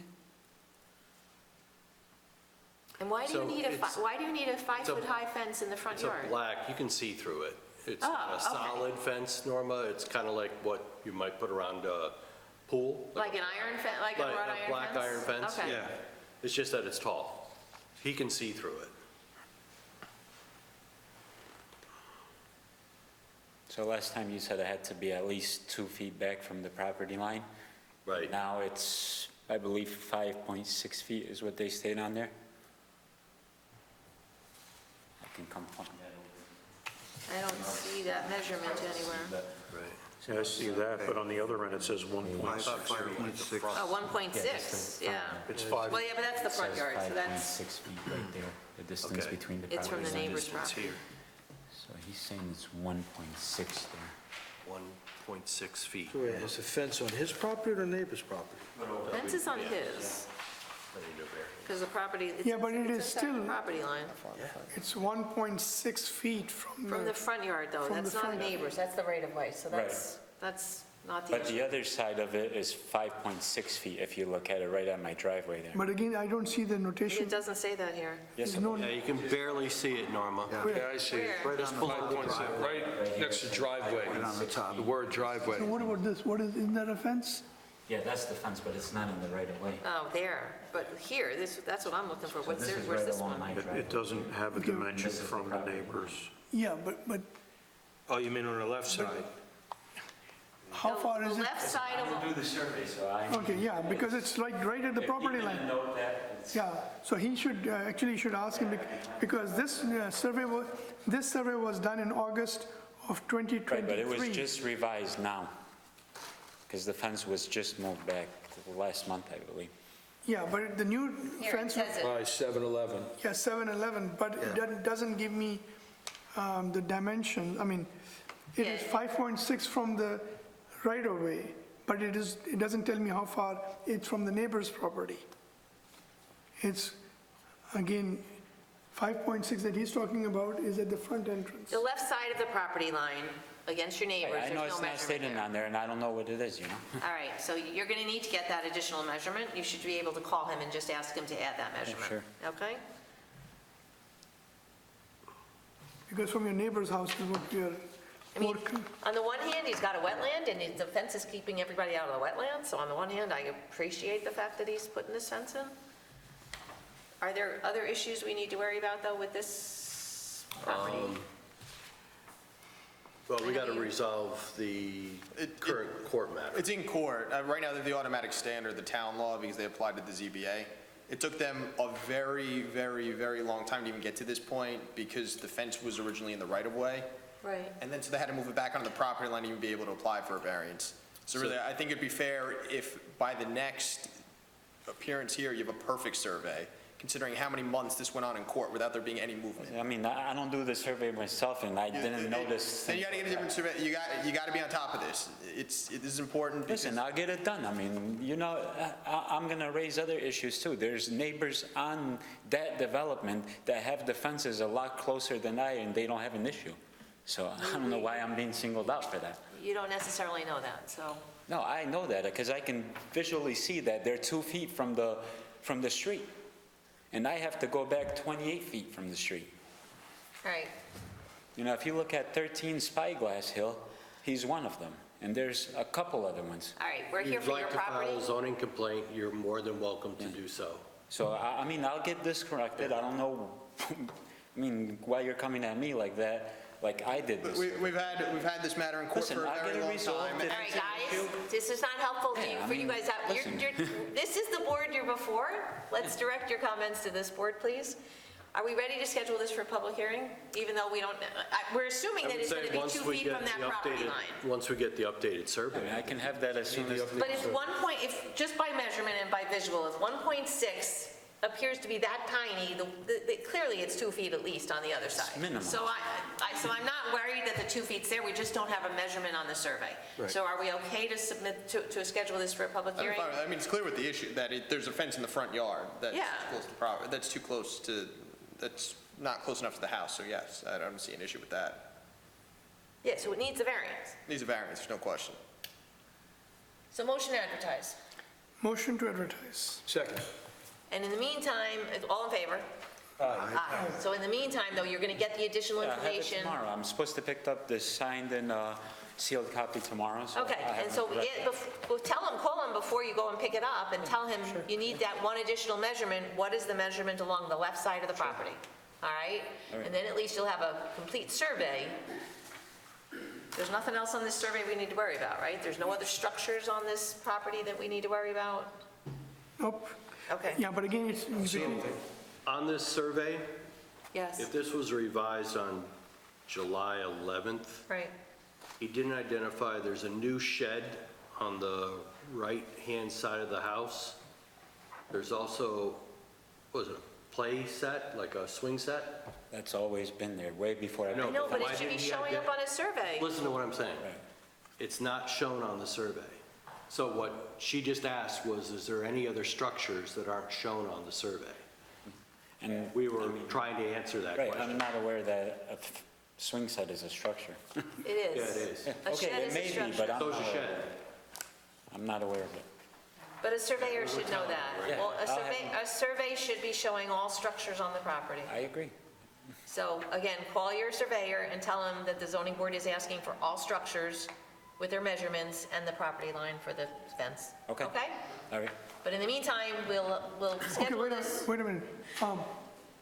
We are advertising for 2 feet right now, Right, but again, the shed may be in the front. We don't know where the shed It's on is. the, shed's on the side. it's not in, Okay. it's on the side. Okay, but would it be required, I mean, is it, when you're looking at the house, is it, Not on the side that we're arguing about the fence with the neighbor. okay, so the opposite It's on the side. other So side, it may not need a variance. But Right, is it in the front or in the back? It's on the side, side of the house. Side or the- behind the front line. How about the playset? Place that? Way back. Way back. All the way Okay, to so- the In the back of back the right fence. corner? No problem. Is that the right corner? Back right corner, yeah. Back right corner. All the way Okay, in the but back. again, how far away from the neighborhood? It's in the backyard, so Is it he's got a fence here. It's not going to go in the Oh, wetlands. okay, so it's within the fence. It's within the Oh, fence. yeah. Okay, then I'm okay. Good. Okay. Okay. So, but make sure it's all up here. Okay. Because if it is not, it's gonna be bumped next month. Okay. So Jackie will give you your information about your sign that you need on your property, and then we'll see you next month. But in the meantime, as soon as you get your new survey, please get it to Jackie. Get it over. Thank you.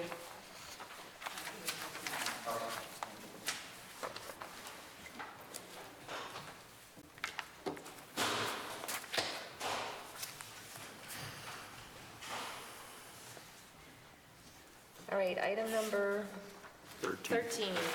Lucky 13. Appeal 4118, Elena and Patrick Mahue, 9 God Street Road, Wappingers Falls, requesting a 10-foot rear line variance for an existing 12-foot by 20-foot or 240-foot proposed shed, and a front yard variance for a second shed, 7-foot by 8-foot or 54 feet pursuant to Section 194-107 of the Schedule of Bulk Regulations. Good evening. Good evening. So you have an existing shed and a proposed shed. Yeah, go ahead. And the people did oppose it, so he's not owning the new one. Yeah, please excuse that. I'm actually representing Patrick and Elena. He's the current owner. Yeah, Marcus C.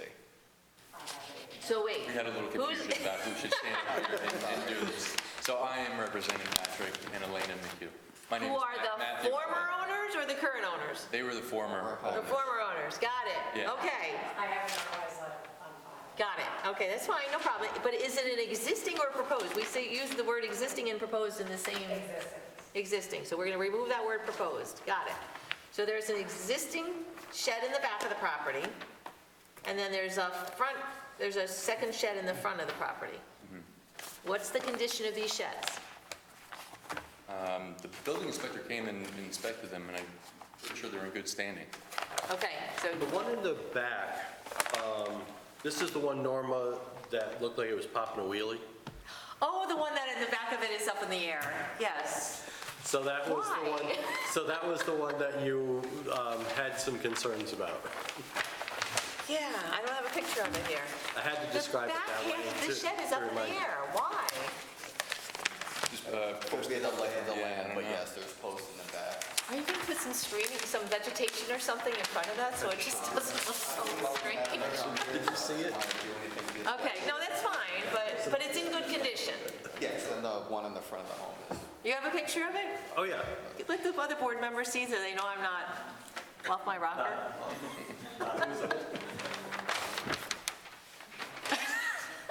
Okay. Pass it down. Extra storage, maybe? Well, you're actually inviting an animal to come and make a home underneath it. That's what worries me, so. It's not level, Count on it. No, well, or is it level? I think they're supporting it somehow. I don't know what's holding it up.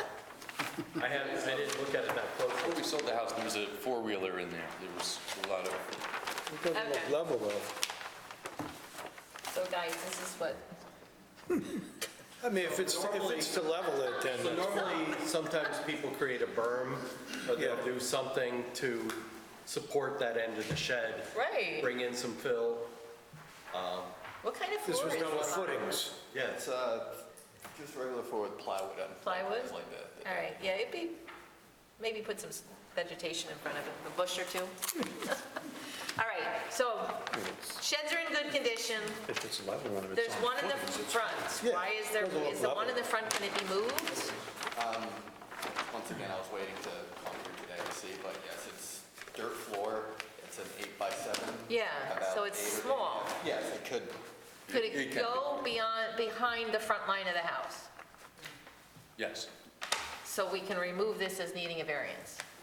yes. Okay, so if your intention is to move it, go ahead and move it. Okay. Do I need? very small. No, you is can move that? that now. Yeah, you can move it. You can move that anytime, okay? Yeah.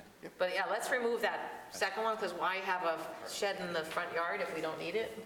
Okay, wait a minute, which one? Well, it's just Which kind one of is that? typical of what The you small sometimes, 7 by 8 foot shed. The little one, okay. Norma, it's typical of what you sometimes see up in Hillside Lake, though. Some of these things just got put there and over time, Yeah. people Right, put, okay. oh, this But if we shed can is- clean it up, then let's clean it up. yeah. On this shed you're talking about, I Yeah. missed it. Yep, okay. So are we all okay with allowing that shed with with its back end up in the air? Yeah. So basically, If it's on footings, it's fine. Footings, yeah. okay, so the front yard Groundhogs are going to love it. is removed. Yeah, exactly. Groundhogs, raccoons, something's gonna like Okay, live under there. So the second shed is out, first shed stays. All right, so motion to advertise? Motion to advertise with. Second. All in favor? Aye.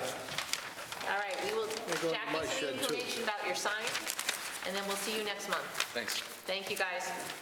All right, item number 14, Appeal 4119, Robert Hoffman, 24 Burt's Path, Hopewell Junction, requesting a 2-foot and 4-foot height variance for an existing 8-foot and 10-foot high fence pursuant to Section 194-98 and the Schedule of Bulk Regulations. Hi.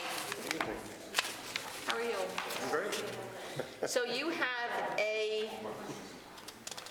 you have the 8-foot and 10-foot fence. Okay. Why do we have an 8-foot and 10-foot fence? They just bought this house. Sorry? No, I just sold the Oh, you house. just sold, okay, so the new owners. Right. We built the house in 1997. Okay, Dave Stenger, Creekview Construction. yeah. And at the same time, put in a 20 by 40 in-ground pool, surrounded by chain link, so we had the CO for the pool at the same time as the closing. Right. This was Mid-Hudson Fencing. We had them come in that fall of 1997, Right. and they did post and rail along the property lines all Okay. around. They did 6 foot from the side of the house, probably 25 feet off the side, Okay, yeah, there's And then- multiple fences at this and property. then surrounding, and then we geared it up to 8 and 10 behind the pool as part of the pool surround. And then so it went 6 to Why, 8 to though? 10. privacy. We had little kids. We didn't have anything in the back at that time. There was just a vacant lot. So Is there a home there now? there is now. There has been actually 18 years. And how close is the house to your pool, to your, The house behind, 100 feet beyond the line, 70 feet beyond the line. so you have privacy already? I'm Well, just, we've had privacy for 27 years. Full disclosure, I'm his neighbor. I live there. I was going to just bring that up. oh, okay. Yes. And so am I. You guys see this fence? Yes, I've been seeing this fence. He's my neighbor also. Yes, exactly. I see this fence and I was Right. like, So originally, it's a cedar fence. In 2018, when we had that microburst, I got 14 trees, knocked out pretty much all the fencing. We rebuilt with vinyl, so it's vinyl decorative, same heights. All right, but understand something. This board, if we grant an 8-foot and 10-foot fence, we're going to get multiple people in here asking for 8-foot and 10-foot fences. So I need to understand what's unique about your property that you need an 8-foot and 10-foot fence. How do I defend allowing you to have an 8-foot and 10-foot fence and not allowing your neighbor or anybody else to have an 8-foot and 10-foot fence? We shouldn't be having 8 and 10-foot fences in this town, not on residential properties. So you've got to tell me something that's unique about the circumstances here, and telling me that the house on the property is 100 feet in behind you, so they're not disturbing your privacy, doesn't help the situation. There So- was not a house there 20 years ago, 27 Understood. years ago. So that fence went up right after we moved in 27 years ago. There was nobody behind. So you didn't need it, though? We needed it for... You needed a fence? Decorative, for protection for our kids as part of the pool surround, keep wildlife out. I've seen deer hop Sure. over sixes. Yeah, definitely. If With I'm not great ease. mistaken, the property behind that fence kind of drops. Right. Also, it kind of comes down a little bit, and then I think there's a rock wall that drops again. So the property behind the fence kind of goes like that. Right. Okay, so There is definitely a drop there. Right. not helping why this needs to be a tall fence. Seriously, if the property is lower behind it, then they'd be looking up anyway. It'd be more difficult for them to look over a regular 6-foot fence. Why does a 6-foot fence not No, work? you can see it. If you're, Behind your fence, behind that big fence, is there another fence that's on the property line? There's the post and rail on the property line. Post and rail too, okay, Right, which goes along the whole property line. okay. Right. you can see if the fence was smaller and that neighbor behind him was on his deck, he'd be able to see right into the pool. There's no trees. There's no, He'd be able to see right into the pool. Right. Yeah, he can't even put trees in, it's all rock and shale. You can't even put in, it's rock, shale, and weeds. but that house, he's already said, is at least 100 feet from the property line. 100 feet? You're asking I don't think me, it's 100 The house feet. behind it, I would estimate about 100 feet. Yeah. So, and full disclosure on that, I built that house. I owned that property after the first 5, 6 years, and built a house on spec just before the housing crash, which didn't work out real well, which is when I got to meet Rocco, of course, because we were neighbors. all right, but again, so you had the opportunity to place that house where it would be least impactful on your property That's Rocco. when you built that house. When you say at least, I mean, it was centered to the property. Yeah, okay. Guys, I'm not getting this one. What am I missing here? You might have to see it. All right, that's fine. I mean, can do a site You might, visit. I understand your point. but again, it is high enough that I can see it from my deck or my house.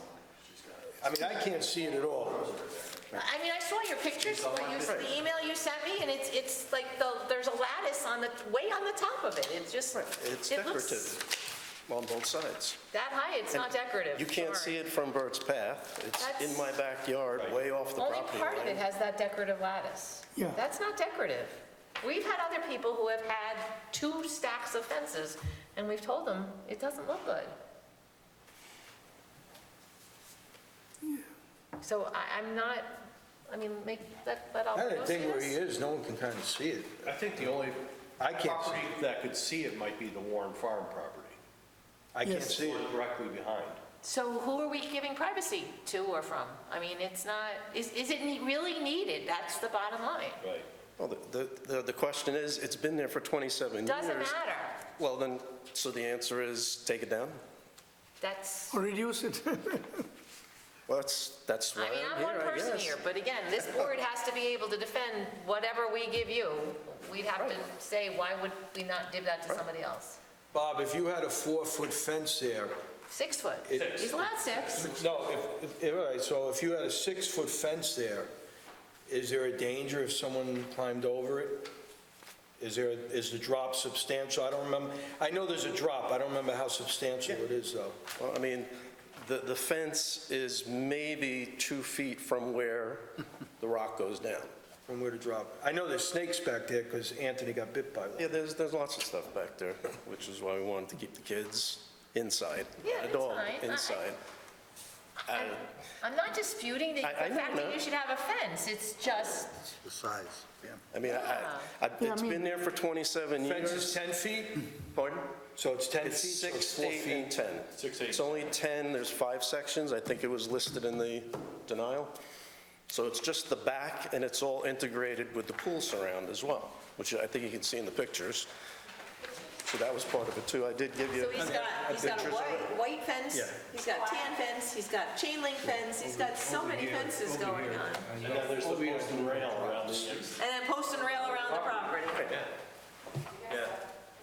You're fenced. It was fenced well. I'm fenced. I'm a Bronx kid. I lived in a fourth Post and rail, you're talking about the white story, fence? walked up, I come to the country, I'd like fences and privacy and, Yeah. The post and rail is the white fence you're talking about? yeah, the post and rail, all vinyl at this point. No. No, it's all. Oh, okay. I mean, how difficult would it be Thank to you. take it down? We do have pictures. Make it shorter type of thing? Right, that's what I'm Not take saying. it down, but No, not take it down, but just reduce it. shorten the higher section, you're thinking, right? Yeah, make them all 6. Personally, if it's 20 feet higher, I won't hear as much. That was a joke, by the way. Bad. I mean, the problem is, it looks like you've got 4-foot sections on top of each other. You've got, here, you've got a 6-foot fence, it looks like. Yeah. But here, it looks like you've got 2 sections of 4 feet on top of each other, and then you've got the lattice on top of that. And so this is where you've got your 10-foot section. It honestly, it looks like I'm at a ball field, where the dugout, you know, where the home plate is. I mean, Frankie Bula, Mid-Hudson Fence, has done all the fencing for us for 27 years. He designed this for us. Said, why don't we put this on top? This would look great. Okay. My wife picked the color of the vinyl, but it's the same size it's been for 27 years. So, I mean, it's been there. If I need to take it down, it's money out of my pocket because I already sold the house. And they're keeping some of my money until I give them a variance, so. To be honest, at least if I think that lattice is what's really hitting me wrong. That's what makes it look like, literally like, Which part are you talking you're like you're behind home plate. If that lattice came down, I think I'd be less, But the lattice is only a foot. You mean the or so. 1 foot? yeah. Or 2 feet, whatever it is, if that's the difference between making it that 8 feet and that 10 feet. I mean, right now, it's, yeah, I understand that. I mean, I see it all the time, Do you see that from your house? 100%. I don't see it from my house. All right, so we need to give them direction, so. I think you, in one of the pictures, you can see the back of my house. Let's check to make sure you got the right, I was waiting for Let's the... go, guys, come on. Pardon me? What are we doing here? We've got other people waiting. So what are you willing to do here? I mean, well, See, the Art problem... in Alberta, okay, what do you, The problem is, I've They go known... 6 feet. Okay, because if we give you this, then we have to do it for everybody else? everybody else down from starting tomorrow. And Why? And that's the issue. Even though it's tucked in the back and maybe me and Anthony sees it, I think nobody else, maybe. Yeah, if you- because Anthony on his porch, Correct, yeah. if it's lower, he'd be able to see. Yeah, so he has He'd his never back. see into the pool. Yeah, And Anthony's on hear his, more of the noise. correct, and the deck, I mean, yeah, and I am next to Anthony, so. And you too, yeah. Yeah, so both of us, have clear visibility of this fence. I'm down in the valley, so I don't see Yeah, I mean, what you see. but again, the problem is, I don't have a problem with it, but as a board member, am I giving somebody else, to allow them to have a 8-foot fence or whatever, 10-foot, 10-foot fence down the road? for no reason. Yes. I mean, if it was like maybe, I don't know, but I mean, if there was a house behind and somebody's bedroom or somebody's windows were looking at your pool, then I get it. There's nothing behind you. There's just no reason. just woods. Yeah, there's no reason for you to, who are you blocking the privacy from? That's what I'm not understanding. Rocco said it before, my house sits right at the top of the hill. So if I'm sitting out on my deck, if that fence is 6 foot, I'm looking right into the next person's deck. That's my sight line. This way, they don't see us, they don't see my deck, I don't see their deck, they don't see the pool. It's 5 sections, 6 sections of the 10 foot, then it slopes down to the 8, and then everything else is 6. Yeah, but the other house is a little bit down. Yeah, they're down below. Yeah, a little bit down, and so if you have a 6 foot, you have 6 plus 4, you're already at about 8 or 10 feet, because his deck, because I know your neighbor's deck. Right, the brothers. Yeah. The brothers, yes. Correct. So the thing is that you're 6 foot, if you have a 6-foot fence, then it's a 4-foot drop, you're still at about, pretty high. I mean, so. The dilemma that he has is that the sections of that back area are not 6 feet. They're going to be 4 and 4 on top of each other, and then what is 1 or 2 feet on top of that. I mean, he can just take the, let's You say, can't, if you cut it down to the 6 and it matches the height of this other one, it's going to look really strange because, or unless he takes the lattice and puts the lattice on top of just the bottom section. yeah, if he puts the lattice on the bottom, yeah, then he'll be still at about 5.5, 6 feet. Which is allowed, which doesn't need a variance. Correct. But then this whole section on the left side, that top piece has to come down. Yeah, because I mean, unfortunately, it's, we're neighbors, but, we're worried about the next, for everybody else in the town. I understand. Okay. That's why I'm here. If I knew this 27 years ago, I'm assuming you did that because you anticipated at the time Vinnie was building the houses, more houses. I mean, that was part of it. Yours was there before mine. Sure, exactly. Privacy for you, privacy for me, All right, so what are you going to do? whatever you tell me to do. It's either, I have to spend money. I either have to give the new owners a variance, and they can keep exactly what they bought, which they love. They've got thousands of dollars of my money in escrow until I give it to them. So if you tell me I have to spend $3,000 to lower the fence, it's money out of my pocket. Whatever you tell me, one way or the other, I have to give them something. Or tell them, don't do anything and keep the money, which I'd rather not do, because Right, it's that more doesn't than make any sense. $3,000. Because then they'd be in violation, obviously. Obviously, they're just going to, Eventually, yes, if they ever sell the house. It's a young couple, they're probably not going to sell for a long time, but still, I think everything wants to be buttoned up. So you tell me, can I keep an 8-foot? Can I, I mean, it's an Why do you 8, need a 8 10, and a 6. why do you need 8 feet? It's not a matter of need, it's there. It's been there for 27 years. So if you tell me to take it You're not down, helping with us, with our role. It's not allowed by town code. I understand. And so the next person that comes in is going to say, but you gave it to him. I understand that. So what's unique about your property that the 8 feet, you need the 8 feet? It was unique to us, and nobody complained about it for 27 years. That doesn't help. Nobody seemed to have a problem with it. Everybody seemed to like it. I don't know. I know it's not a great I don't know, explanation. just because people didn't complain doesn't mean that they liked it. All right. It only came up in the course of the municipal search, Right, so. exactly. So obviously, I mean, I never heard there was a violation.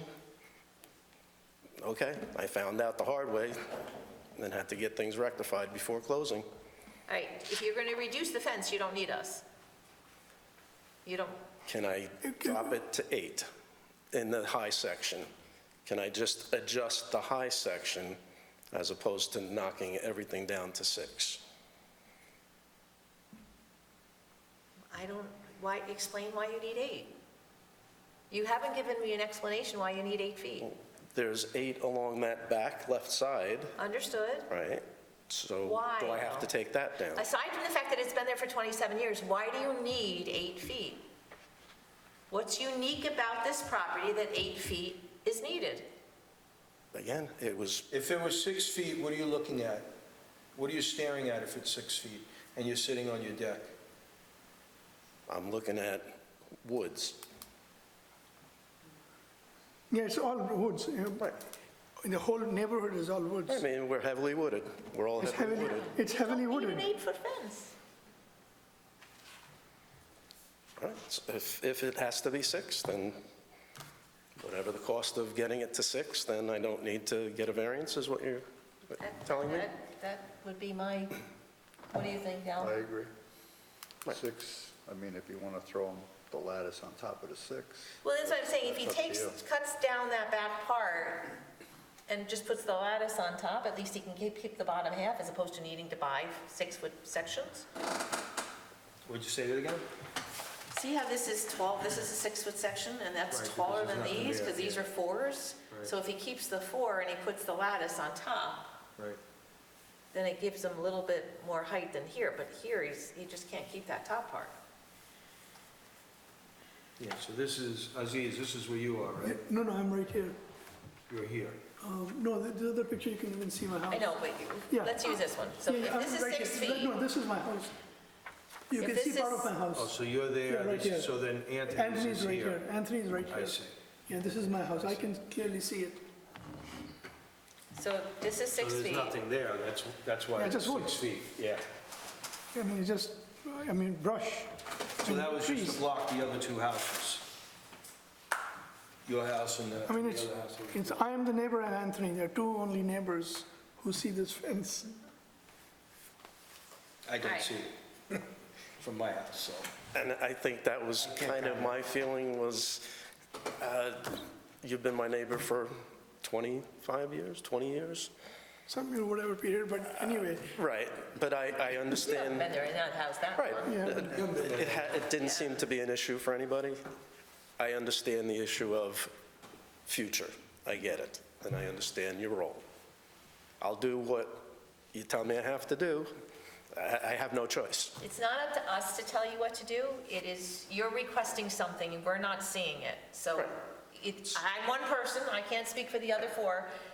If you But- get 3 hands to agree to keep this, so be it. But I wouldn't agree with that. And I would caution this board about setting a precedent by allowing an 8-foot and a 10-foot fence. Okay, so 8-foot, 10-foot are I out. don't see it. Okay, that's the answer. Basically, what the chair is saying, you need a compelling reason, because if we grant it, everyone else can say, well, why can't I have it? Right. Everyone watching this on TV is, I completely unless understand. there's a compelling reason. So, The compelling reason from my standpoint is I don't want to spend any money fixing something that's not broken. But I get it, so all that's right, the we need answer. to, So we need do to move on. So you need to make a decision. Take it down to 6, and I don't have to come back? Or should I come Well, back? yeah, if you're going to do, if you're going to remove the 8-foot and the 10-foot sections, you don't need to come back. Right. And you can request a refund also. Is it worth it for me to come back next time? Unless somebody wants to make a motion to schedule for you for a public hearing, I don't see that you're moving forward with this. Okay, that is Sorry, the it's answer. just not, it's not defendable. It's not, I hear you. I got it. Now just explain it to the people that just bought the house from me, and we'll go from there. Yeah, I mean, Okay. just don't tell them that your neighbor has seen the fence for many years. I don't have a problem with the fence, but again, I because it's in understand. front of us, because they're Yes. going to be our new neighbors, so. Yes, no, I understood completely. Okay. All right? Thank you. Have a good night. I appreciate it. All right, 15, Appeal 4120, Peter Corsino, 9 Marion Avenue, Wappingers Falls, requesting an 18-foot side yard variance for an existing 11-foot by 11-foot or 121-square-foot pergola pursuant to Section 194-107 and the Schedule of Bulk Regulations. Hi, guys. So, who put the pergola up? Oh, okay, so it was you, sometimes people buy the house and it's there already, that's what we're asking. If you didn't do it, it makes it a lot easier for us to say. All right, so, how big is the pergola? 11 by 11, okay. Is it part of a pool, or, you know? It's It's inside in our where the fenced-in pool pool is. area. Oh, it's what's called the pavilion. Oh, yeah. Yeah. Yes. Is it movable? No. Okay. Actually, what I'm more worried about is what is this carport and container? Oh, the carport is, we're moving, so it's gonna go, because the vehicle in it we're selling. And the container, it was When I bought the house in 2005, it was there already, and then we had a letter. we have a letter from the town signed by John Neubauer. Right. And it states that after field check by our office, it has been determined that the 156 square foot shed does not require a building permit or certificate of compliance as it is considered temporary storage. Yeah, it's temporary. Yeah. It doesn't belong there for years upon years. Yeah, so I mean, that's temporary. Neubauer's comments were in the format of a municipal search. It came up, Yeah. they did an inspection, so they could take it off as a violation, but it wasn't intended to stay. Right, it's temporary is, we now define temporary as what, 6 months? Correct. Yeah, so the container's gonna go, right? I was under the impression that it wouldn't have to go. It- I mean, the it's- carport, yeah, that's gonna go. Yeah. Temporary, what is your understanding of temporary? Well, temporary, when he bought it, he said it was because it was movable, because the previous owners came to a meeting. I don't know if it was here or board meeting or what they came to, but they said, oh, it's a U-Haul, so it's movable, so you don't have to worry about it. And that's why they got the letter. That's what we understood. That's, And again, maybe that was what it was back then, but Well, temporary is not a permanent structure. Temporary means it's gonna be there. At this point, we've now defined it. Right. Carports and other things are temporary is 6 months or less. Yeah, and was the new owner going to use it as storage or something like that? yes. Yeah. So For they're all the gonna- pool supplies, steps, ladders. So what we've done, there's a couple options. You could remove it because it is temporary, it's something that's not permanently mounted to the ground. You could remove it, or in the case of a local business recently, they re-sided it so it doesn't look like a metal shipping container anymore. They re-sided it to make it look like a shed, because sheds are allowed by town code, but shipping containers aren't. okay, so we just have to put siding on it? That's a possible solution. You could get a permit, But it call it a needs a rear shed. line variance. Pardon me? It needs a rear line variance. It may, right, if it's staying, then we'd be looking at a variance Or too. is it And movable? re-siding. Can you move, since it's temporary, And can it be? it's going to be very difficult to move right now because it's been there so long. I just was wondering if you could move it forward and away from the property line. How big is it? It's going to be putting it close to the pool though, too. Yeah, it's, Well, Let's cut to if the it's video. storing materials for the pool, You'd have that's to not get so a truck in there bad. probably to move it. but it would be in a bad spot. Okay, all right. Yeah, Probably have to get a truck in there, right, to move it? I would think so. I would have, you'd have to have Yeah. a big truck And to if you move move that it thing. forward, the neighbors behind us would see it more probably. There's a fence immediately behind the carport? It's a box off a truck. Those are those neighbors behind us. Oh, yeah, you need a truck, yeah, you're not moving that. So it's a neighbor's It fence? looks like the fence is going on your property. So the carport's Yeah, coming the out? fence is going on your property, according to the survey that you've given us. Should be at the Is a very end. fence be- Survey is the last page. Survey is usually my last page. A portion of the fence seems to be going on your property. And then it just ends. Those two wooden panels. Oh, that? Yeah. Are you talking about behind the carport? Yeah. Yeah. Oh, there's just those two sections of fence. Is that what it is? That's what we're Yeah, it was, asking. yeah, those were there when we Those were there bought. when I bought the house in '05 also. How tall are they? What are they, 6 feet? 6 feet. If they're 6 feet, they're supposed to be 2 feet off the property line. Okay. Yeah, I don't know why he put those over there.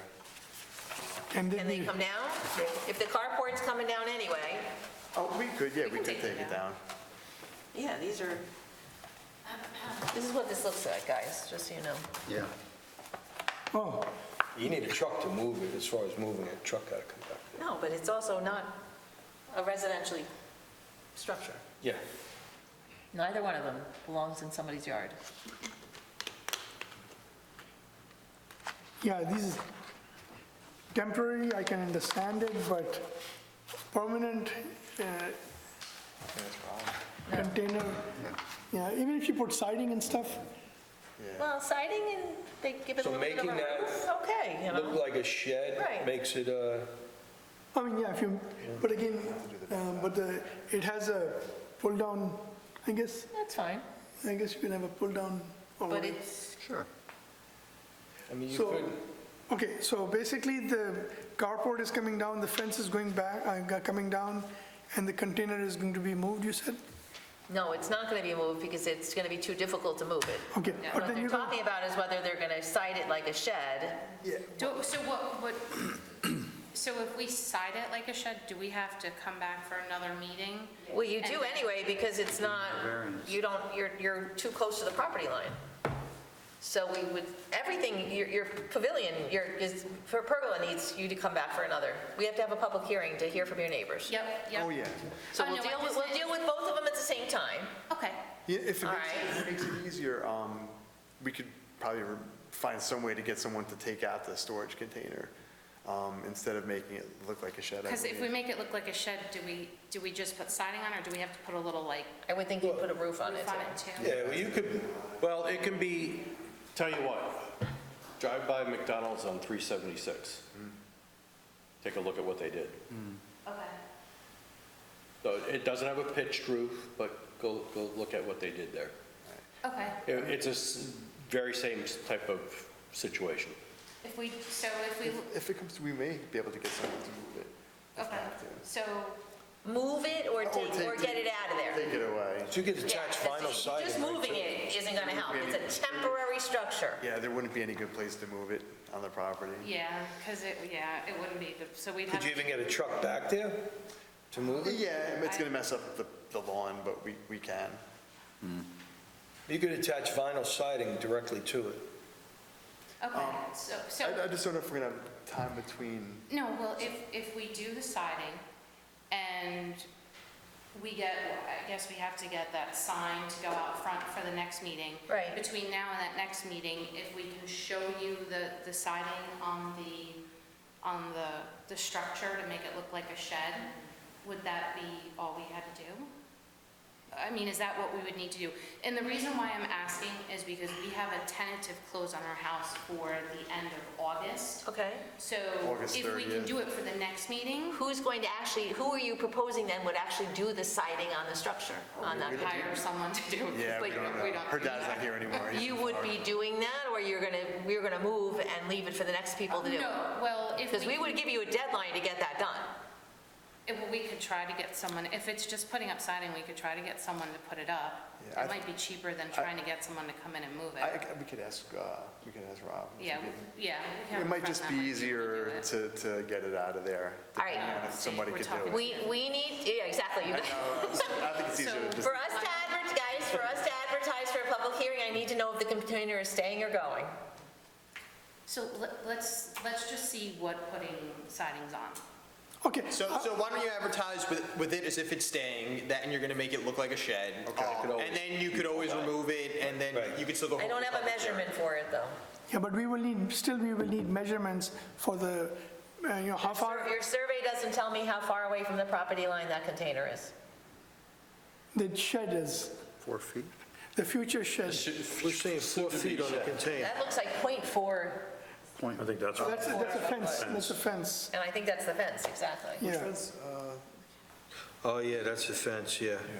This one over here, Yeah. behind the I see, carport, yeah. okay. Behind the carport, the fence is going, carport's going, the container. And so the container, how far away from the property line is the container? Couple of feet. Well, I think it says 4 feet. No, it says .4, and that's for the fence. Oh, that's what that says, okay. Yeah, call your surveyor, tell him you need that number. Okay. And then I would say, move along on the premise, like the attorney said, that you're going to make it into a shed, and then if you decide to move it out, Then we just tell you at the next then when you come back, you just say, hey, I moved You're it. going to have to call Jackie with either the measurement for what the distance is, and we'll need the survey to confirm it, or you're going to call her and tell her we're removing it, and we're not going to have the Okay, variance on that's it. fair enough, okay. Okay? Yep. With all of that, does anybody have any concerns about the pergola that they came for? So it's a pavilion, a pergola. Yeah, same thing. I don't have a problem I don't have a problem. So basically, I'm going to advertise with I'll make a motion to advertise for the pergola. Hold on just 1 second before you make that motion. Have you talked to your neighbor next door about this? Oh, she's great. She wrote gave us a too. letter. Okay, all right, just want to make sure, because before we Yeah, I don't have a go problem anyway, with if your that. neighbors have a problem with it. No, Celeste Rudberg, she did a letter. Oh, okay, all right, that's Okay, fine. so I'm going to be making a motion to advertise with the pavilion/pergola that they have come in for, with a future shed, which is currently a container, but it will be a No, it's future. an existing structure that would be converted to a shed. Okay, converted into a shed or Or future. is it a garage because it's got an overhead door? Depends on how we treat the door. So, for example, at McDonald's, they Is took it- out the roll-up door, and they created 2 bifold doors. Is it a Like a roll-up shed. door, or is it you pull it open? No, it's a roll door. It's a roll-up door, Roll-up door. Right, so it's a garage. They can, well, but in these conversions, like what I told them to look at McDonald's, they created 2 bifold doors. Okay, all You right. could put a bifold door in front of the roll-up door. Correct. Are you going to want to Then change it's the not a door? detached garage. He's not going to want to change the door. They're trying to get out of here. You have options. It's probably going to go. You said a bifold door in front of the slide-up door? Because it's a difference Yeah, between you a know what? garage and a shed. Yeah. Yeah, Want to connect tomorrow by phone? yes. Let's do that. Creating a facade is what you're We'll go over some options. Okay. All right. Okay, so Either way, we're going to Motion get back to advertise. Jackie. motion to advertise as discussed. And I'm going to second that. Thank you. All in favor? Aye. Jackie, I hope you can figure out what we just did. Play back the tape. Rewind the tape for this one. Yeah, Well, you have decisions to make. I'll be in touch again. All right, take care. Need measurements for container.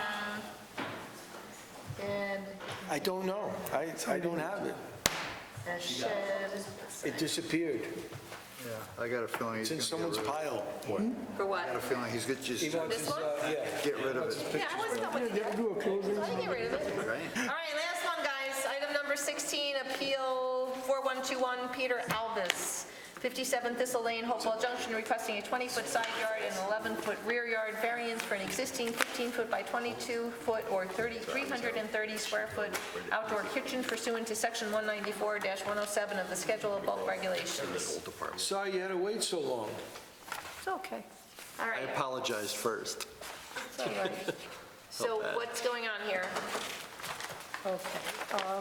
This variance is for a outdoor gazebo/kitchen Okay, that was put in around 2008.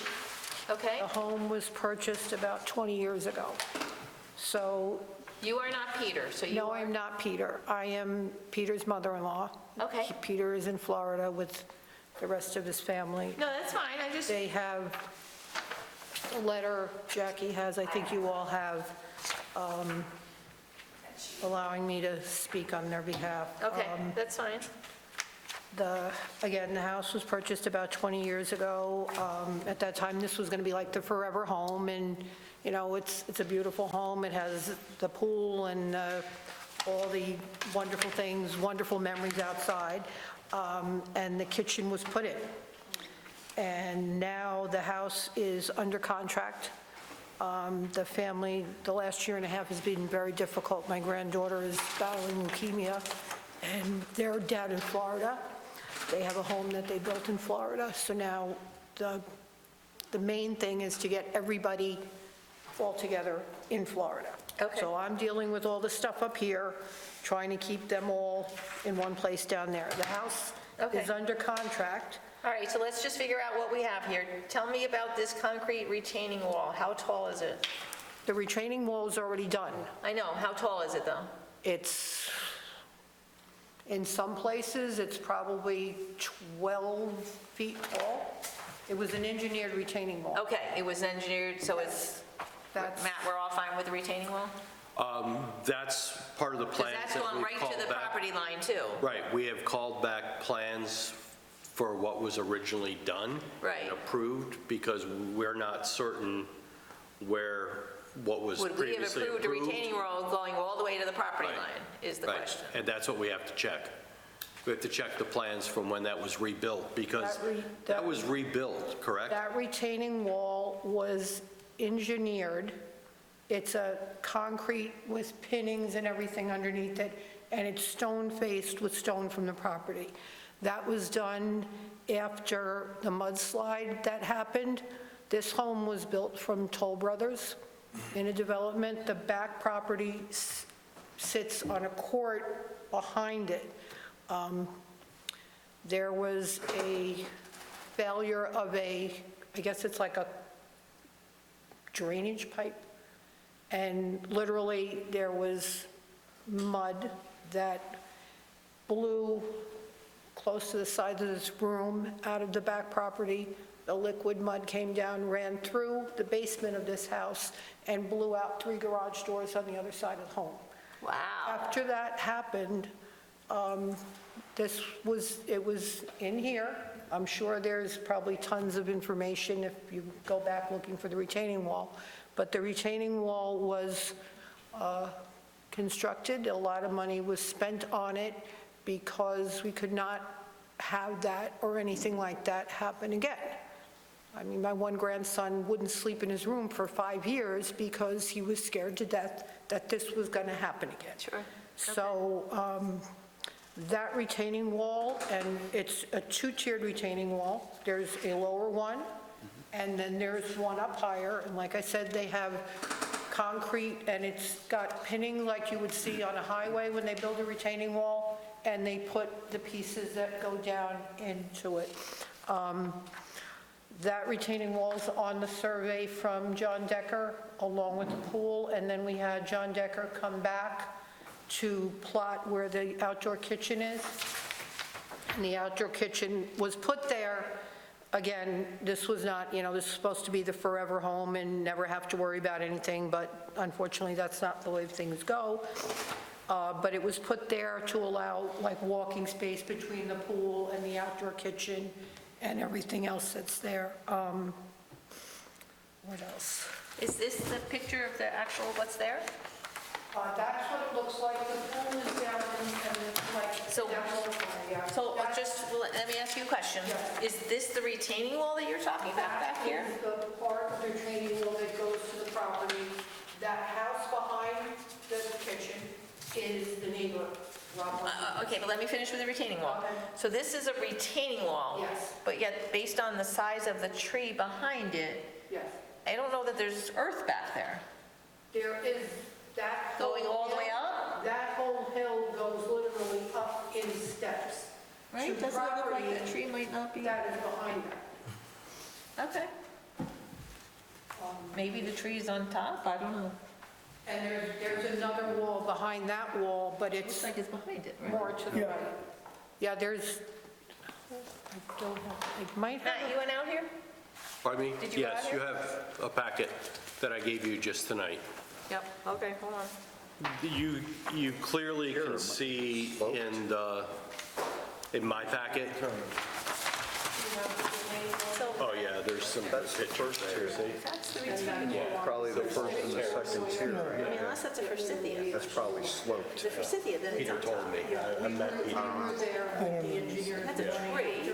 and the engineer said that if that, Yeah, I mean. Excuse me, can you just be, Yeah, Mike? I see what you're saying. And so why is it that tall? Right, I see what you're saying. It's beautiful, don't get me wrong, this wall looks beautiful, but I'm just questioning why, if it's actually pulled You've got a lot of photos in my other packet that I gave you. All right. So the application for the retaining wall came in 2007, Norma. And was it ever closed? And it got CC'd in 2012. So it was CC? Yeah, so what we're doing now, too, is calling that back for us to be able to review it, because I don't know what was built. I don't have any detail. I can see what was done, but I don't have any surveys showing where the wall was at that point in time, or what else has been But done. again, if it has been CC, then it closed out and, Yeah, but we just want to make sure there hasn't been any changes since then. Okay, Because, for example, Oh, look at this wall. this Oh, my kitchen and gazebo was built afterwards. without a permit. Without permits. And Peter and I cleaned up a lot of other stuff, the homeowner, but there was a lot of other work that was done over the years without This wall permits is that we just took care of. that kitchen, that was, the survey that you have, the current survey, that kitchen was plotted on the survey, and that survey is basically, the retaining wall is the same, the same, that was done in the 2008 but survey. it's a retaining wall as opposed to, because of the mudslide. And what we've done is requested those documents back from storage, so we can confirm all that. This is beautiful. Okay, so basically, some of the issues are basically the variance for the outdoor kitchen, Yeah, that's. but it doesn't, I don't know how close it's to the property line. It's on, the setbacks are on that survey. The survey. It just says, it just says Do we need- 0.6 inches Do we need to worry to about, pillar. do we need to worry about the retaining wall, or you're okay, you're comfortable? No, we do have to worry about it. But it's right on the Because property In line. regards to, Okay, what was done back in 2007 and was closed out, we don't know if any work's been done since then. okay, Because our concern has been at this property, not only the outdoor kitchen and some other things, but we just got done issuing about 9 different permits for work that was done without permits. wow. Got it. We had to clean up a lot of stuff for them to be able to try to close and And again, relocate. So Like we've I said, been working this on was that. Originally. so you got to look at the original permit for the retaining For the wall. see retaining what wall, the height was. and also seeing where it ended, as Norma questioned. We want to see where it went, what the survey said back in 2007. What was designed versus what's there. All right, so are we ready to schedule this for public hearing? Not yet, No. right? Because we don't have enough information on the survey. We don't. No, I think we would schedule the public hearing on this. So for the Then for the reserve. pergola, we're okay. For the pergola. Do we need to worry about the wall? Right, and then I think that if there's a retaining wall issue, they're gonna have to hire an engineer anyway to go fix the issue. So Right. Well, it's just a matter of, If it's the setback. Scott and everyone wants to make sure that what's there today is what was permitted in 12. But couldn't they go, as long as they get the proper permits, they don't actually need relief for the retaining wall from the ZBA? There's no variance it needs for that, right? But doesn't that high wall have to meet any type of setback? I didn't think it, Can a retaining wall be right up against the property line? That's what, the first question you asked. Right, that's what I'm getting. That's what I'm trying to determine also. I was asked before you even brought it up tonight. Because if it is to prevent a mudslide, you're only going part of it. You're not covering the whole area there where the mudslide could be coming from, so. What, the mudslide was not just like you would say, it was like a little mud that came down the wall. Like I said, I mean, I have pictures in my phone that I could show you where literally it blew out a crater in the hill behind the property. All of that liquid mud, and the That's your packet. Oh, that's mine? Okay. Yeah. The engineer that had come there that morning afterwards said that if that house did not have basement stairs that were literally right there, where the mud went, traveled through the basement stairs and went out the side of the garage, it would have taken the whole side of the house, and that house would have been in the front Go yard. back to the microphone. All right, so, I don't see an issue with setting a public hearing. okay, for the pergola.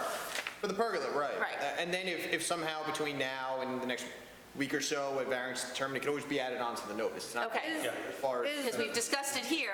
Discussed it here. And I have to tell you, like, just for the, the work that's here is beautiful. Again, making sure it's done right is what's important, okay? But That the engineered wall was done right, or it was done to the survey? Because the survey that you're looking at with the wall on it is the same survey that was done in 2008 that you're going to have in your file. I just want to see, because I And think, if that's the case, then you'll be fine. Yeah, then you'll be fine. Yeah. And again, So I say motion to... Advertise. Motion to advertise for the pergola. Yeah, but again, I don't have the dimensions of, because it's right at the property line. So, and the thing is, the retaining wall, It needs the... 25-foot variance. 25-foot variance. 25-foot variance. Full 25 feet. Yeah. The one corner is at the property line. It needs the full Yeah. 25 feet. It said it was .6. It's 0.6. 25 feet, 25 it is, that's the number. It needs the full 25 feet. okay, second, Do I have a second? second. All in favor? Aye. Aye. Motion to, Jackie will give you your information because you got to put a sign up, okay? so, okay, just so I understand now, this is for the kitchen pergola. yes. Now, are we thinking that we're going to have to get some We're kind of going to other find that, variance? they'll figure that out in the meantime, in the next week or so, and if it's both, we'll just advertise for both, but if it's just the pergola, we'll just deal with Okay. that. Either way, you or your family member shows up for next month for a No, public hearing. I will be, it'll be me because we're trying to keep them all there. Yeah, you said the survey for the retaining wall is the same in '08 as it is now. Because Then Decker sit was with the them, you same should be person okay. that I got in touch with that came and he plotted the kitchen on that same survey. I do have the 2008 survey if you Don't want. worry about it. Let the building department do their work on that one. Motion to adjourn. Second. Second, third. All in favor? I know.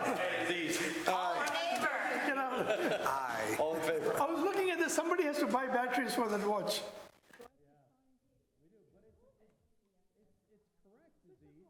It just lost hours. It just lost 3 hours. 4 hours.